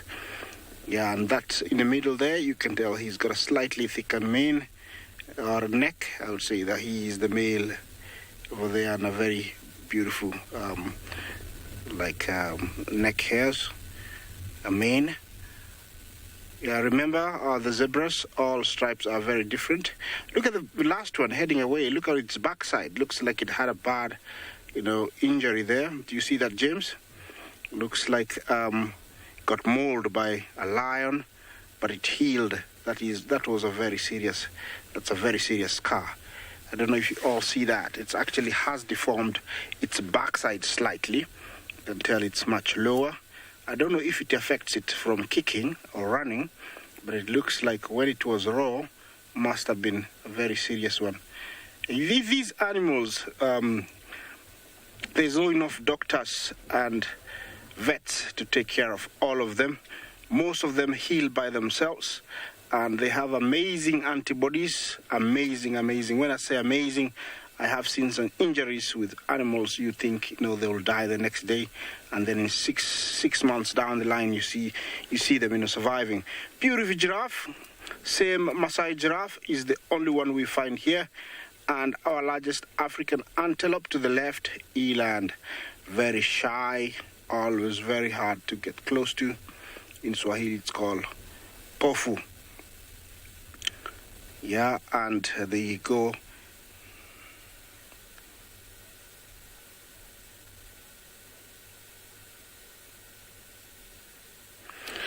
Minesh had your name, but I didn't get the question. I'm gonna move forward slightly while I try and get back the question so that I can answer you.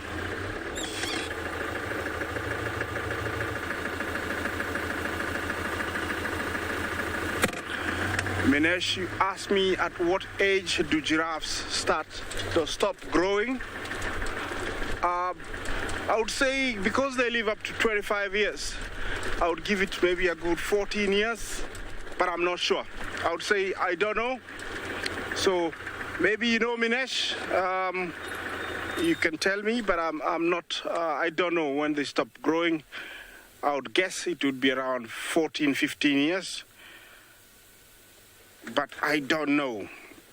Yes, so we're back there with our beautiful giraffe. From the ears, I have seen giraffes. I've seen them, their necks, bend slightly as they age. To the left there is a warthog. I don't know if you see it, guys. He just appeared. I think he was asking why I'm not talking about him or her. Yeah, that's another one that we find here. Very successful. You'd think, they'll disappear off these plains, but they blend in very well with this tall grass, and they're able to survive. They do get a very, harsh beating when everybody's gone. Lions really take advantage of them, and they really get hammered. But, they still do very, very well. Remember, it's not one of those animals that a lion just takes easily. They are able to attack a lion. I have seen them chase a lion far away. I've seen them chase a leopard. I've seen them chase a cheetah. So they're very, very tough. Not easy to go for warthogs. The eland has picked up my voice, and you can tell he's not relaxed anymore. And over here, who do we have? A black-headed heron. Definitely there must be water nearby, or there's some grasshoppers, or little creepy crawlies. This area can be very marshy, and when it dries up, which sometimes is not for very long, mudfish, catfish are left burrowed under where there's water, and so these guys sometimes know, and they'll come and using their legs and long beaks, probe and get them. This giraffe looks very, very, pregnant. They carry the young for about 14 months. Yeah, and they give birth in a very secluded spot. So I would say she's carrying a young, and definitely it's a female. Yeah, I'm gonna move further. I'm trying to find some, so I had a wildebeest. So I'll see you down the road. There's a big redwood, jackberry, and a whole lot of... We have some lovely trees that we're going to chat about. And the reason I've been looking at the trees is because there's possibly a python in one of them. Copy, thanks so much. So this python is in a... Oh, I was just about to quiz you on this tree. And then I almost said its name. Hopefully you didn't catch on. So this tree is one of the oldest lived trees that we get here in Djuma. You can see it has very specific bark, very old, very thick trunk now. And it has small leaves. It is very, very, very dense. And it does fall into the Combretum family. Remember we spoke about bush willows, red bush willows, russet bush willows. This tree also falls into that category. But the word bush willow is not in its common name. Its common name refers to the density of its wood. And it is a protected tree, so you cannot drive over leadwoods, you cannot take them down. Never mind, that was a horrible quiz, guys. I just gave you the answer. I built it up so much. Oh my goodness. So much. But you all guessed leadwood anyway, so well done, everyone. Okay, I give you something harder. What about these ones down here? Let's do these ones. We have looked at these before on Drive. Do not say its name. Do not say its name, Trishala. Do not say its name. It has thick, thick club-shaped leaves. It has tiny little flowers that are now falling to the ground and creating puddles or piles of confetti underneath them. It has protective structures.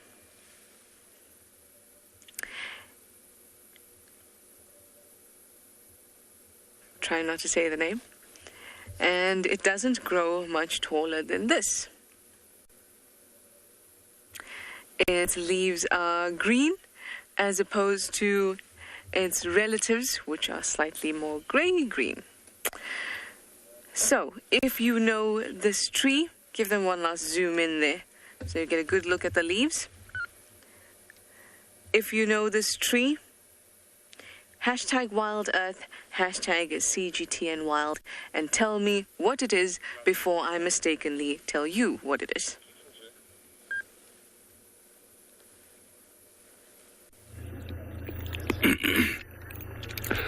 It's always very good to test our viewers by asking them some botany questions and mammalogy and finding out which tree that could be or which bird that could be. Now, I came to the river. I haven't been to the river since morning, and I thought I'd just have a little change and come close to the Mara River. And very luckily, if you look on the other side of the bank, you can see some pretty good size herd of wildebeest and zebras. Now, what I want to do, I'll stay here as long as I can, because you never know what this herd may decide to do. The crossings on the Mara River have no timing. You'll be surprised. We've got people who might have come here or have seen this herd early in the morning, as early as 6:30, and they do nothing. And like, oh, I don't think they're going to cross. You go home. They turn around, someone comes here, and in 5 minutes, they cross. So the key thing here for most of us is just to be patient. That's the Mara River. You can see loads of hippos on the bank. Get a bit of vitamin D.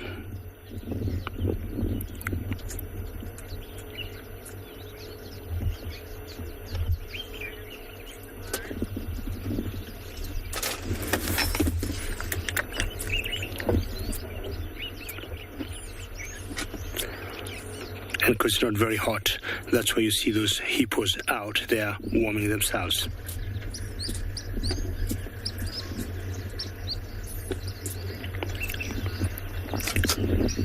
Descendant, you like to know whether people do help injured animals in the Mara, and if maybe you're asking, say, for example, game rangers, are they involved, or vet doctors, are they involved in this?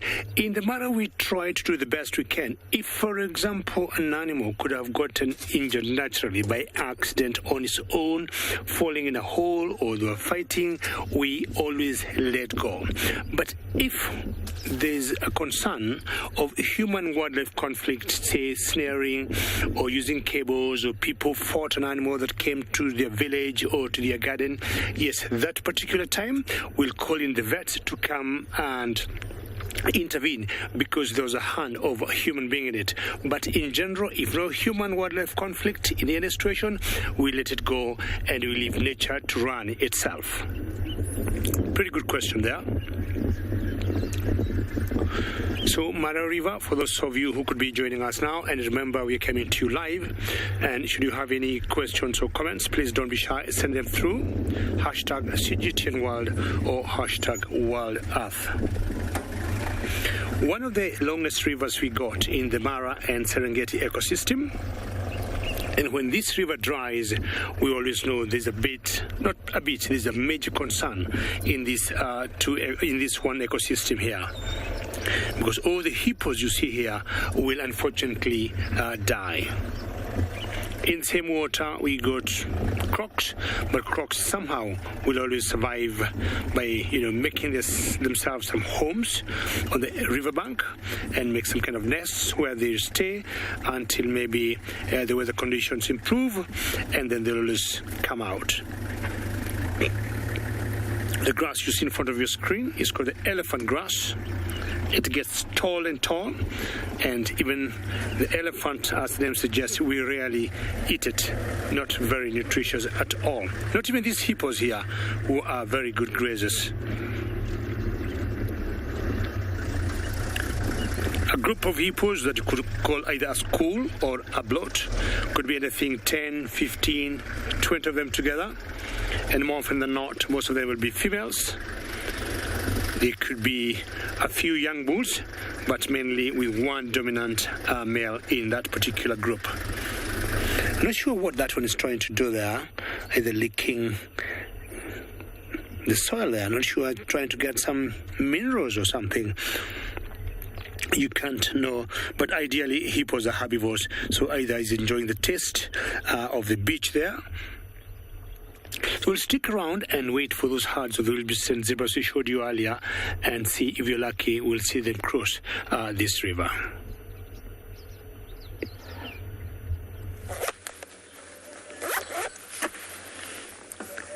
Well, here we have some more beautiful... Oh, I was about to say the name again. Somebody needs to stop me. Here's the beautiful plant which I have quizzed you. Tim, you say it is a jackalberry. Thank you very much for your efforts, Tim. It is not. Closer look here if you want. Big leaves.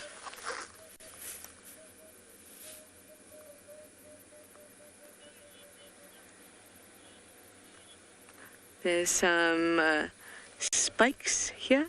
Snow leopard, you say it's a silver cluster leaf. It is not a silver cluster leaf. This seems to be the sort of... coming for Lee.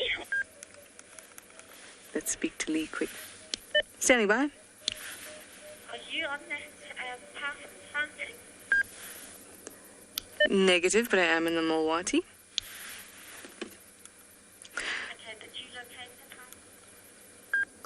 So there's red at the tip of the spike there. Are we getting close, everyone? I've given away a lot of clues. Noel, you say a bush willow. No, Noel, not a bush willow. Perhaps this will jog your memory of the last time that we spoke about it. Oh, Judy H. I knew you were going to get it, Judy H. Judy H is right. It is a red spike thorn. It smells lovely. Lovely. And Judy H is absolutely correct. Gymnosporia senegalensis, red spike thorn. Congratulations, Judy H, but I must say I didn't expect any less. Anyway, we said we were looking for the python in the Mawati. It seems that everybody's trying to find this python because there are so many cars in the Mawati, everyone looking up into the leadwoods, which is what we were doing initially when I gave away that clue. So we're going to continue and hopefully find the python and maybe have, a leopard walk into that sighting or something like that. That's what I think. Thank you very much. Oh, a lovely spike thorn here. Maybe I should just have a quick look-see here. Because I see the vehicles behind me looking into this tree.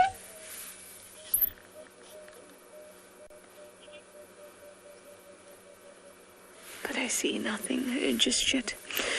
Well, hopefully we'll find this python. And when we do, you'll be back with us.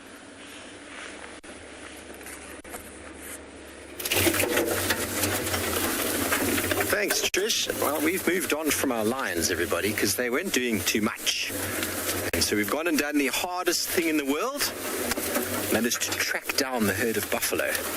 It is not hard. It's actually the easiest of animals to track because they leave behind them an enormous amount of tracks and an enormous amount of poo. And if you could probably almost find them just by using your nose. That's what lions do. Tell me when you're happy, Theo. Just getting into the herd now. They've moved off probably about 1 kilometre. Happy right there. Probably about 1 kilometre from the Pride. This is the herd that the lions were hunting this morning. So let's have a little look at them, shall we? The Cape buffalo.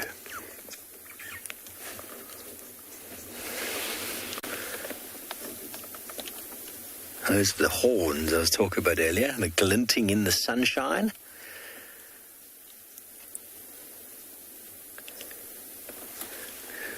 And they would have been more mobile and active a little while ago.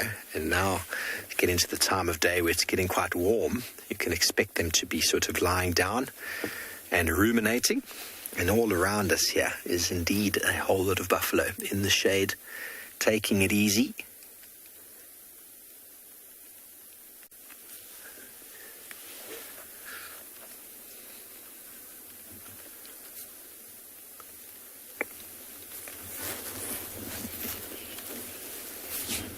Crazy, the glare, stare, indeed. They do look at you with that onerous sort of look, don't they? Always like, what do you want? Why are you here? Are you a danger to us? They're not threatened by us, though.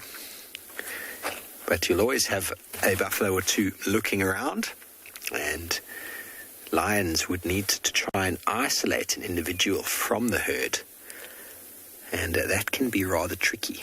They would definitely try and get the easiest that they can get, but when lions start hunting, the youngsters somehow vanish in amongst the herd, and the big, powerful bulls come together in unison to fend off the lions. And one buffalo bull standing its ground against lions is formidable. An army of them is impassable.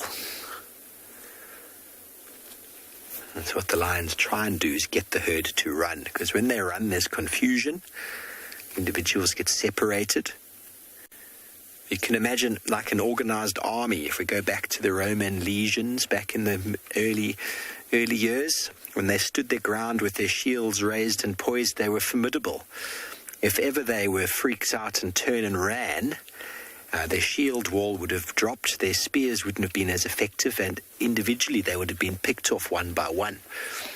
That is what buffalo do. They often stand their ground, but then from time to time they get spooked and run, and that is the opportunity that lions are looking for.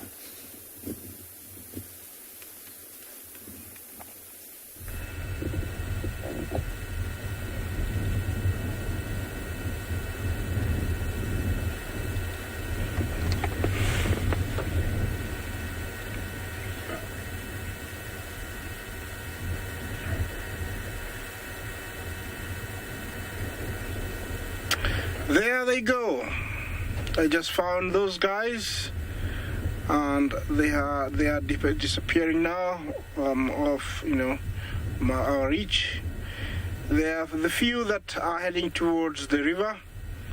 I'm still trying to head towards where we can find some.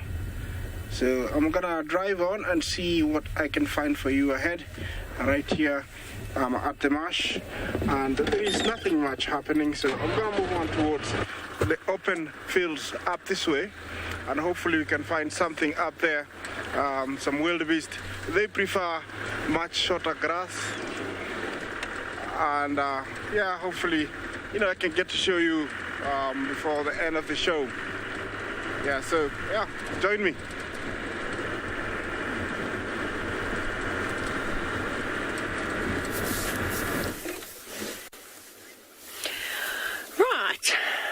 What a great morning it's turning out to be. I'm so happy that we're back to our hot weather. So there is an elephant bull making his way around, but there are two herds of elephants that are down at Ndlovu Dam. So we've still got two of my favorite herds that seem to have joined up, although they're feeding together, but they've kept a bit of distance between one another. Of course, there's audio breakup. Sorry about that. Perhaps they're just going to continue for one another, but while they're drinking, there's an actual sort of a separation between the two. But once they start mud wallowing and dust bathing, we'll see how they interact with one another. Perhaps they did originate from the same herd at some point and split up. Who knows? Who knows? This is not the gap I was talking about. That's just the other elephants catching up. But there they all go. I also think that whoever dropped that, sort of whether it was afterbirth, whether it's part of the placenta, I don't know. It was very intact though. I'm not sure as to what happened there. I'm not a vet either, so it seems as though I'm having a little bit of technical difficulties here, so we'll try to reposition and get a better view.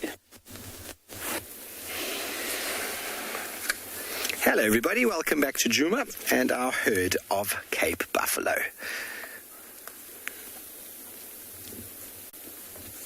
Now, getting to that time of day when, as I said, they're all going to be taking it easy.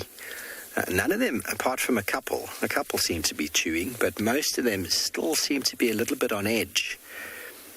But as it is, lions hunt these individuals all the time, so they get over it pretty quickly. They get hunted by lions all day long since the day they were born. So they're constantly moving away from lions. It's a herd of buffalo is very vigilant in that regard. There's always someone looking, and then they respond to the sort of threat. And often that is to stampede and run away, which is sometimes what the lions try and take advantage of. But old bulls that you'd find in these herds that eventually leave the herd because of the amount of pressure. There's a lot of pressure in here, lots of pushing, lots of shoving, lots of competition, lots of testosterone in young bulls. Eventually, older bulls, they just get so over it that they move off or they get left behind. And those are the individuals that the lions really, really have a good time picking off because they're nowhere near as vigilant.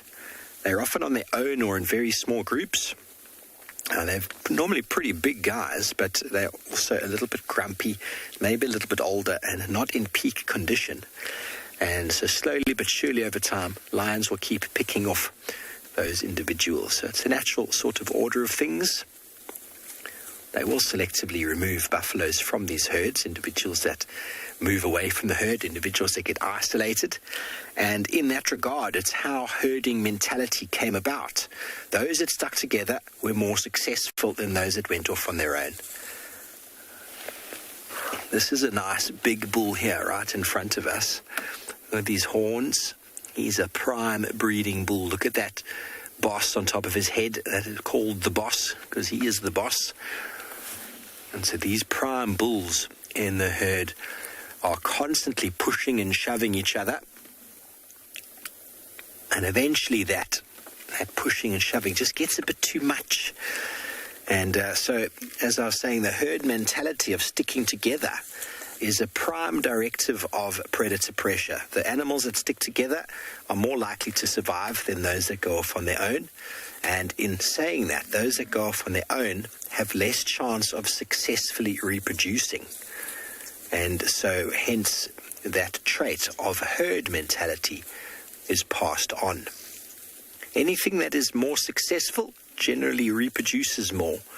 And traits like that. See these bulls, all these guys here, all about pushing and shoving. There's another really big bull.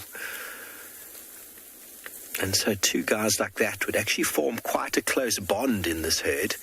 And when they finally get a little bit too old, a little bit too sort of out of condition versus the younger guys, they will move off together as a group and hang out together and protect themselves against lions. But slowly but surely, their age starts to play against them, and lions will pick them off. Helen, it does look like a judge's wig, doesn't it? The one on the right, that one, he's constantly been scratching it against trees. They scratch and rub against anything they possibly can. And not only are they the boss, they're the judge, aren't they? And a big bull like that, with that big neck, that big body, and those horns, is able to pick a lioness or a lion up and flick it 10 feet in the air easily. Very, very easily, with a flick of the head. So you can imagine the pressure that's exerted on them when they fight. And they are very, very capable of absolutely destroying a lioness or lion. And hence why we spoke about the dangers of trying to hunt buffalo.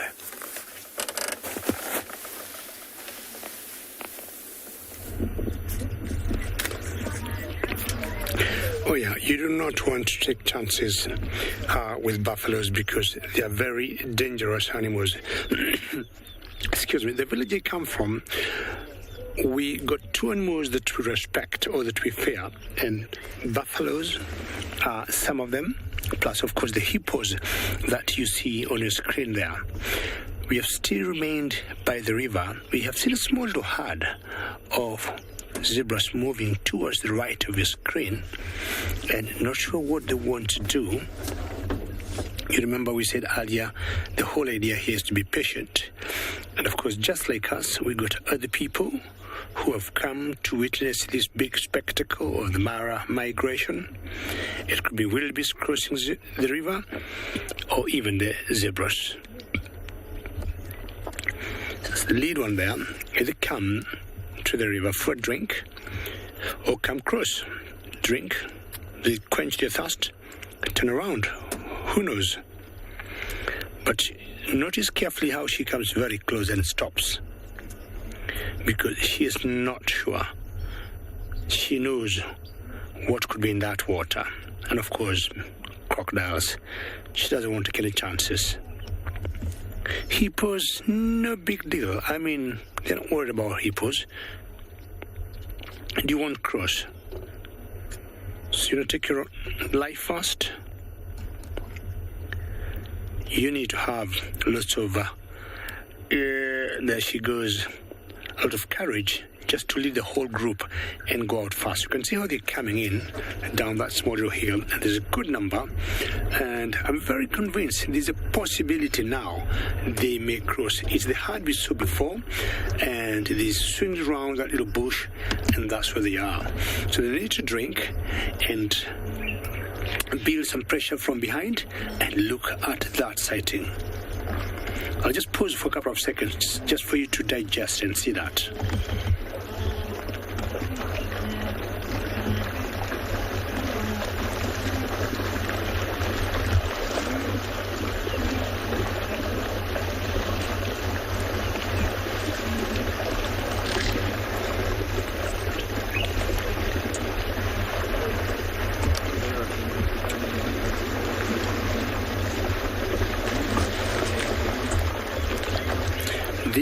is what I call beautiful. When I was in college, I was doing a bit of French, and I would call this magnifique. Now, any slight sign of a croc, that's exactly what happens. On the other side of the river, there could be a lion or lioness laying ambush. We've got two that are not very far from where we are, but they're so full, I doubt even they'll be able to run and try and catch this wildebeest or zebras having a drink and trying to cross this very dangerous river that's called the Mara. Well, and just like you, ladies and gentlemen, me here and Bungay, who is on the camera, we are saying double wow, because to see the wildebeest and the zebras together and having a third species, the hippos, it is so very special.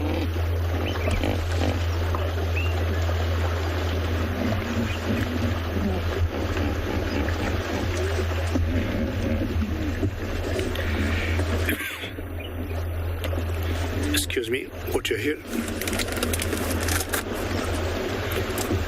And what you're hearing in the background there, those are hippos, but I'm also looking at the front of the screen, and that one to me looks like a crocodile. And if it is, I'm surprised. She is not bothered, but you never know. See how she blends in? Well, she might surprise us. There's that particular zebra looking at her. And see how close. I'm looking at what? Let me see. Less than 2 meters apart. Either she's too full, too lazy, or I'm not sure what could be the problem, because that's very close food right there on the table. She just needs to get some silverware and start eating. We've known crocs doing what you call a death roll, and what they'll do, possibly if she's going to make that decision, is just to jump on the neck on either the zebra or the wildebeest and just toss it around in the water, rolling with it and drowning it. I'm so surprised that she is not bothered.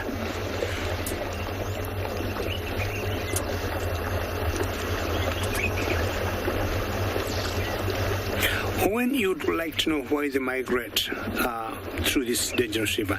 Now, for them to reach the destinations they need to do, will have the river on their way, and they have no two ways about it. It's not optional, it's not debatable. They have to cross the river. Otherwise, they will not have gotten enough food that they want. So they will come from the south of us, from where we are, from Serengeti National Park in Tanzania, come north, west, and more in a clockwise-like direction, and then cross the Mara River, go further north to some area that we call the Loiter Plains, eat as much as they can, and by that time, most of them are pregnant, and then make a U-turn and start heading back southwards. To do the same river is on the way for them. They still have to cross the river, so they have no choice, apparently, for them to make the two ends meet, or to get to the destination. The river is always on their way. Most of them pay a very big price. And there's a herd there. It's just waiting. And once in a while we've seen that the zebras, sometimes if they're together with the wildebeest, they'll always take the lead.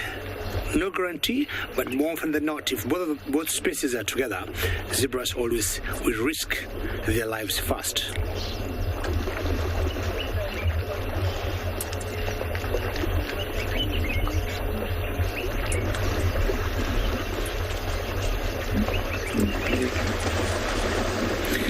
Well, Megan, we have seen once in a while, if a croc decides to catch a zebra, not much chance.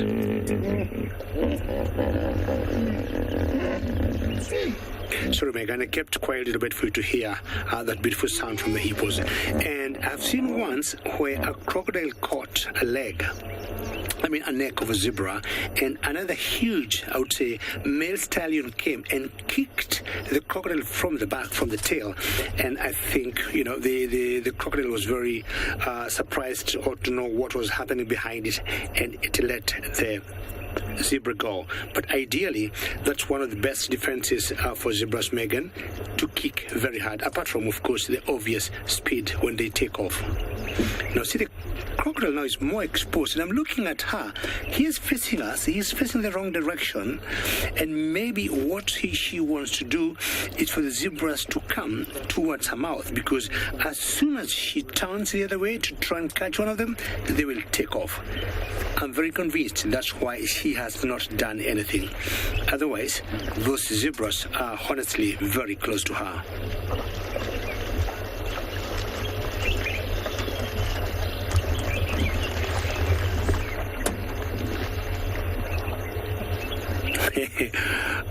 Ralamoa, wonderful to hear your name, and I really like your comment that this crocodile is a bit choosy, and what she wants is a wildebeest, not a zebra.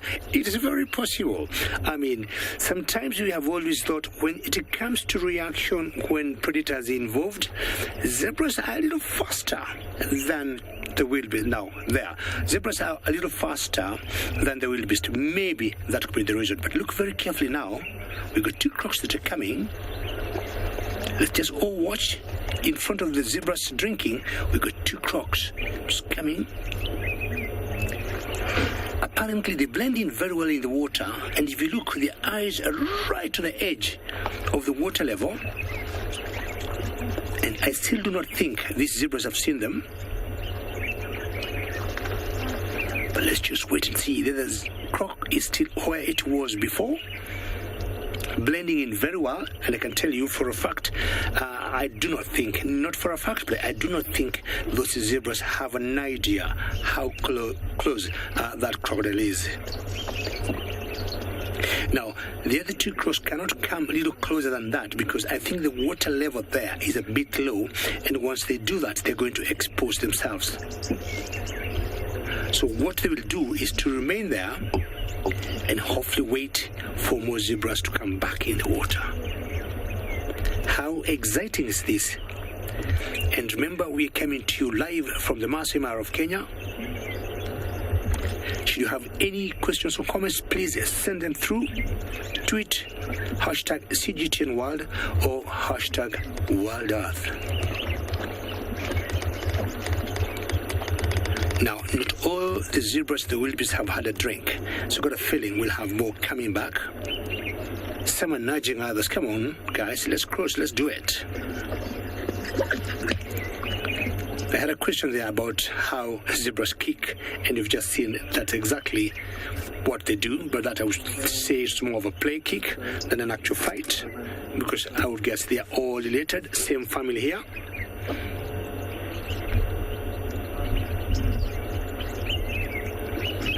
And I'm telling you, these animals here, true, they're very, very nervous. I mean, they know what is ahead of them, and it's a difficult decision to make. And many times we have called the Mara River the river of life, and at the same time, the river of death. Having those zebras drinking there earlier is the river of life for them. Hippos got a home. Crocs, this is their ecological niche. They got a home too. So that's the river of life. But when they cross, and unfortunately we get crocs bringing them down, or we got lions bringing them down on the other end, the river changes its name to the river of death. It depends on what side of the coin you're looking at on a particular moment. Patience is very key here. You would imagine, should a predator come from the bushes behind them, I can tell you all of them will scamper crossing the river, because nobody will want to be caught by the would-be predator. So far, so good. And I'm looking at the place they would cross to the other side of the riverbank. It's very soft gradient. They will cross very, very easily. They can actually even walk through. Notice the hippos, unless something happens, they're never bothered with any other herbivore that's coming in the water. You see once in a while concerns when maybe they see big animals like elephants or rhinos coming to drink, but anything below that size, zebras, wildebeest, some antelopes, normally they have no issues.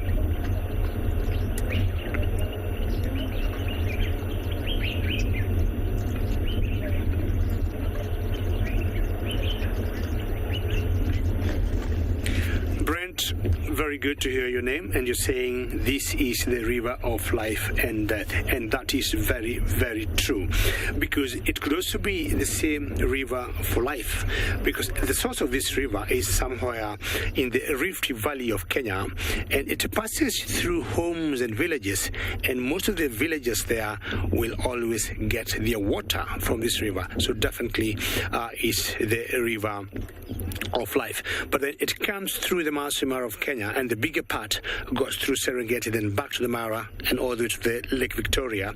And in every place it goes through where we got human settlement, this is where they source their water. Then naturally it becomes the river of death because of all what happens. Not sure how many of you were watching the other day when we had so many wildebeest trying to cross the river and they couldn't make it on the other end, and through the stampede many of them died. The clock here, not sure it's swimming to go to the other end. I am not leaving this location. I'll be here as long as it takes.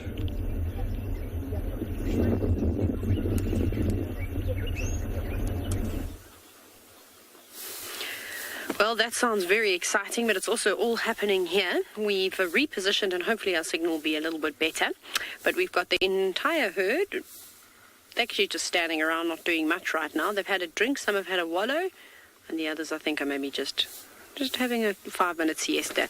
So I spoke to a friend of mine who is a wildlife vet and sent him those pictures and a voice note of what I saw with, of course, that stuff that was on the ground that we got out and showed you. And he said to me that it looks like a normal, healthy placenta. There is no newborn elephant here. But maybe if it is from an elephant, like I said, it could be from two species, either an elephant or a rhinoceros, because those were the tracks that were around. There were no giraffe tracks. There were also no buffalo tracks about. But he also agreed that it's from a large animal. So we're going to have to just keep our eyes open, which is very exciting. And maybe we will either find a little elephant. Maybe she's just, obviously, a newborn elephant is not going to be able to walk as quickly as a herd of elephants that wants to quench their thirst. So maybe she's just sticking to the thicket. But very exciting. And he also added, he said that the afterbirth, the placenta can sometimes take up to 30 minutes to 10 hours to be ejected from the female. So very interesting stuff. So I thought that was quite cool. But he said definitely healthy. He says he's 100% certain that there should be a little animal around here. He said the other option is that maybe it was a dead. What am I trying to say? The baby was unfortunately not alive, and that it had been eaten. But then we would have seen more predator activity. I've seen some vultures coming on in, but they could have just seen that placenta now, and maybe they're going down to that because it is wide out and in the open, and vultures have exceptional eyesight. But anyway, so that's quite cool. So it'll give us something to do for the next few days. We can play a game of find the baby rhino or baby elephant, which could be very cool. But it is lovely, lovely, lovely morning here with all of these gentle giants just enjoying themselves. It's so peaceful. Right, it seems as though the action is happening back on the edges of the Mara River, so off we go to see the zebra take a dive.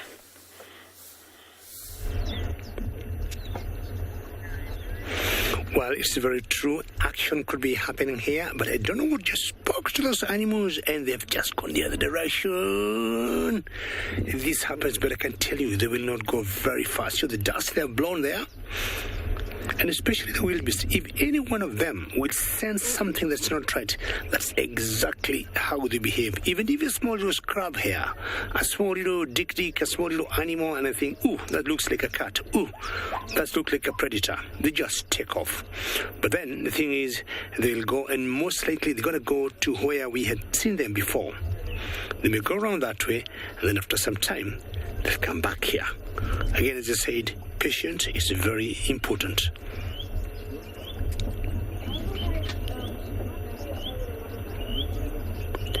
That was quite entertaining, though. They remain in those thickets there that you see, because of course it's cool, and then afterwards they'll have the courage to make a decision to come back to the river. As the hippos have remained put where they were,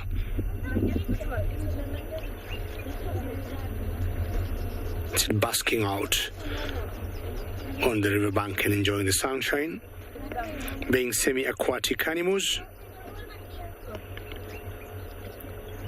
But of course, when it gets much hotter, all of them will be back to the water.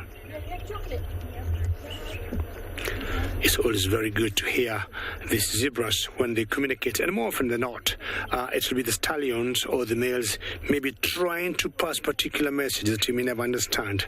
And like, ooh, we had a close shave there, ooh, we almost got brought down by whoever it was. But who knows what they're saying, but wonderful language or wonderful calls they make. See the crocs still in the same place.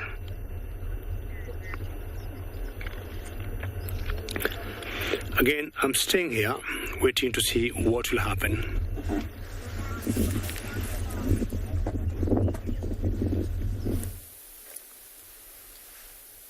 Welcome back, everybody, to And Beyond PHINDA, where we've just recently discovered a relatively old Nyala carcass, which I think the mother of those 3 young male lions that we saw yesterday managed to successfully hunt.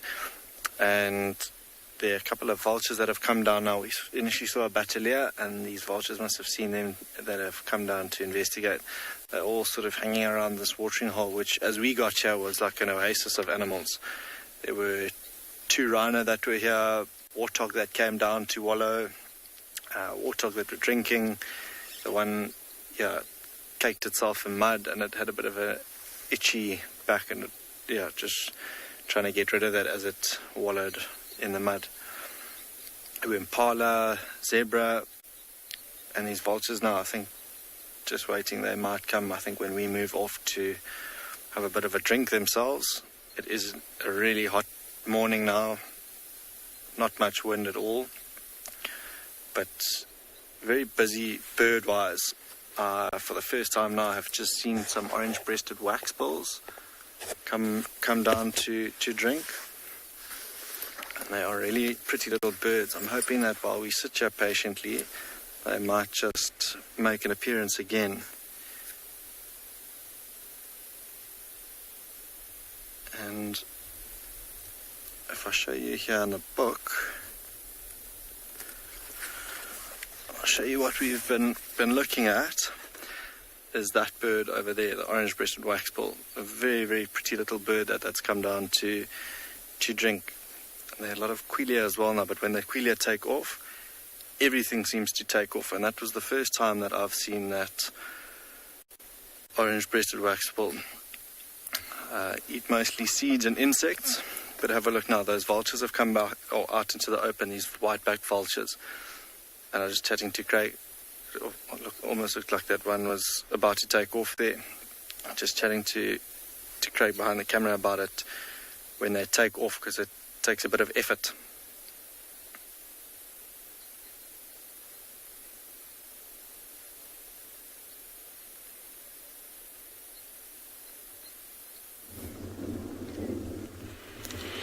Oh my goodness, what a great morning for everybody all around.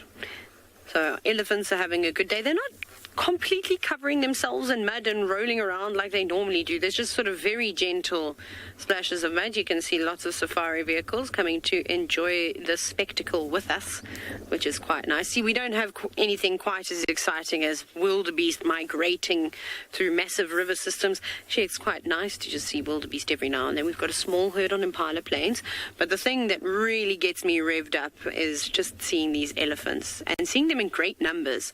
I'm waiting for all the herds to come on back, and I reckon it won't be long before we won't be able to see any water, because it will just be completely filled with elephants, especially if this hot weather continues. Now that elephant is having a serious mud bath and getting extra mud from the other elephant as it tosses it back over its head. So the other thing that was quite interesting is, and I know we're just looking at a group of the bulls now, because they're the ones that linger the longest around a watering hole. I reckon that they'll go swim probably just after the show ends. Hopefully not. Hopefully they'll get in before that. But is that my young elephant friend Susan, that I every now and then see, she was standing and all the bulls were very interested in her. So that was nice to see. And she's very flirtatious back. So I don't know if she has mated yet, but I think that she will at some point.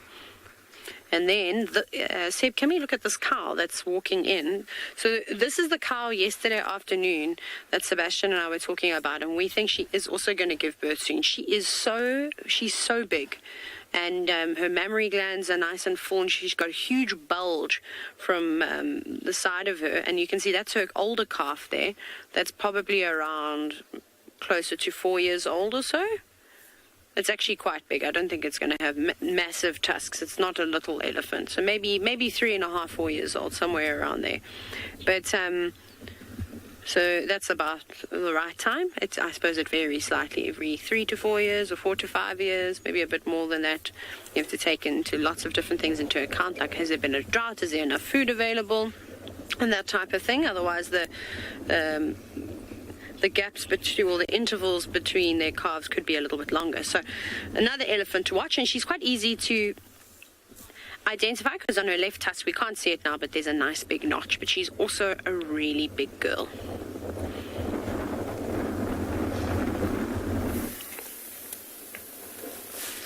It's always a wonderful day with elephants. They're always up to something. They only every now and again do you spend time with elephants sleeping, and when they do, it's a very special scene.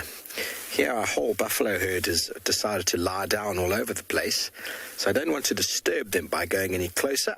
So we are here with this old bull who's all on his own, a little bit away from the herd. I think he's a bit grumpy. It's been a very long night for him. He's not very happy with how things went, I suppose.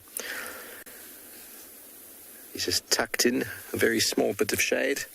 The rest of the herd all around. I wonder if you can hear all the noises.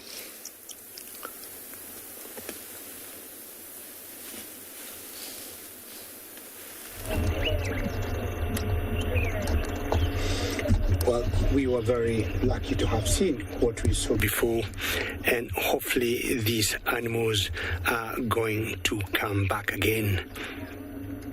Who knows? There's a croc there, but I think it's getting too hot. We got her mouth opened because of the heat of the day. And this is one of the ways they will do just to cool off.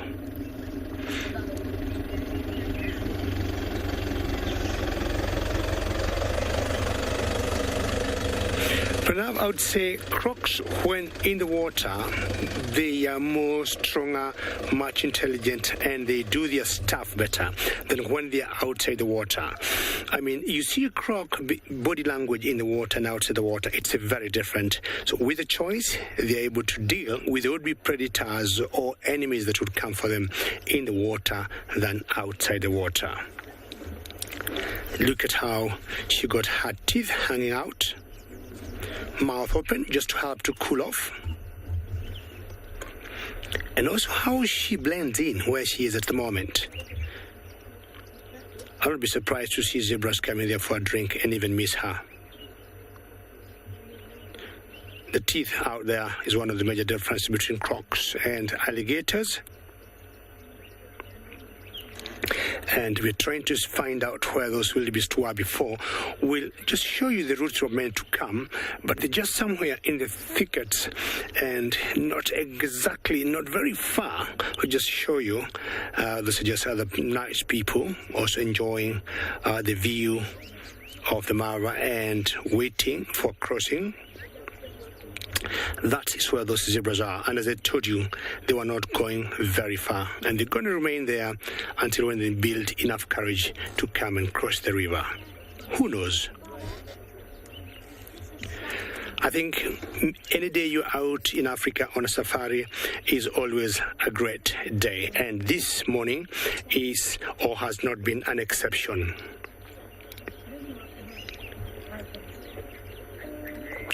And I would say, to all of you for your questions and comments, very many thanks. And I'm sure you all know we'll be out again this afternoon, 1600 hours East African time and 1500 hours Central African time. On behalf of everybody, I'm saying a very big thank you and goodbye for now.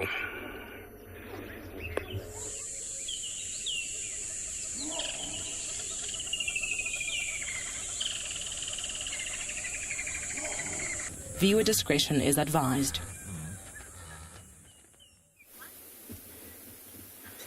Hello everybody, welcome to Djuma. We have got a Birchall's starling running around in the road. My name is Steve and we are going to be doing some birding this afternoon. And welcome to your live digital safari.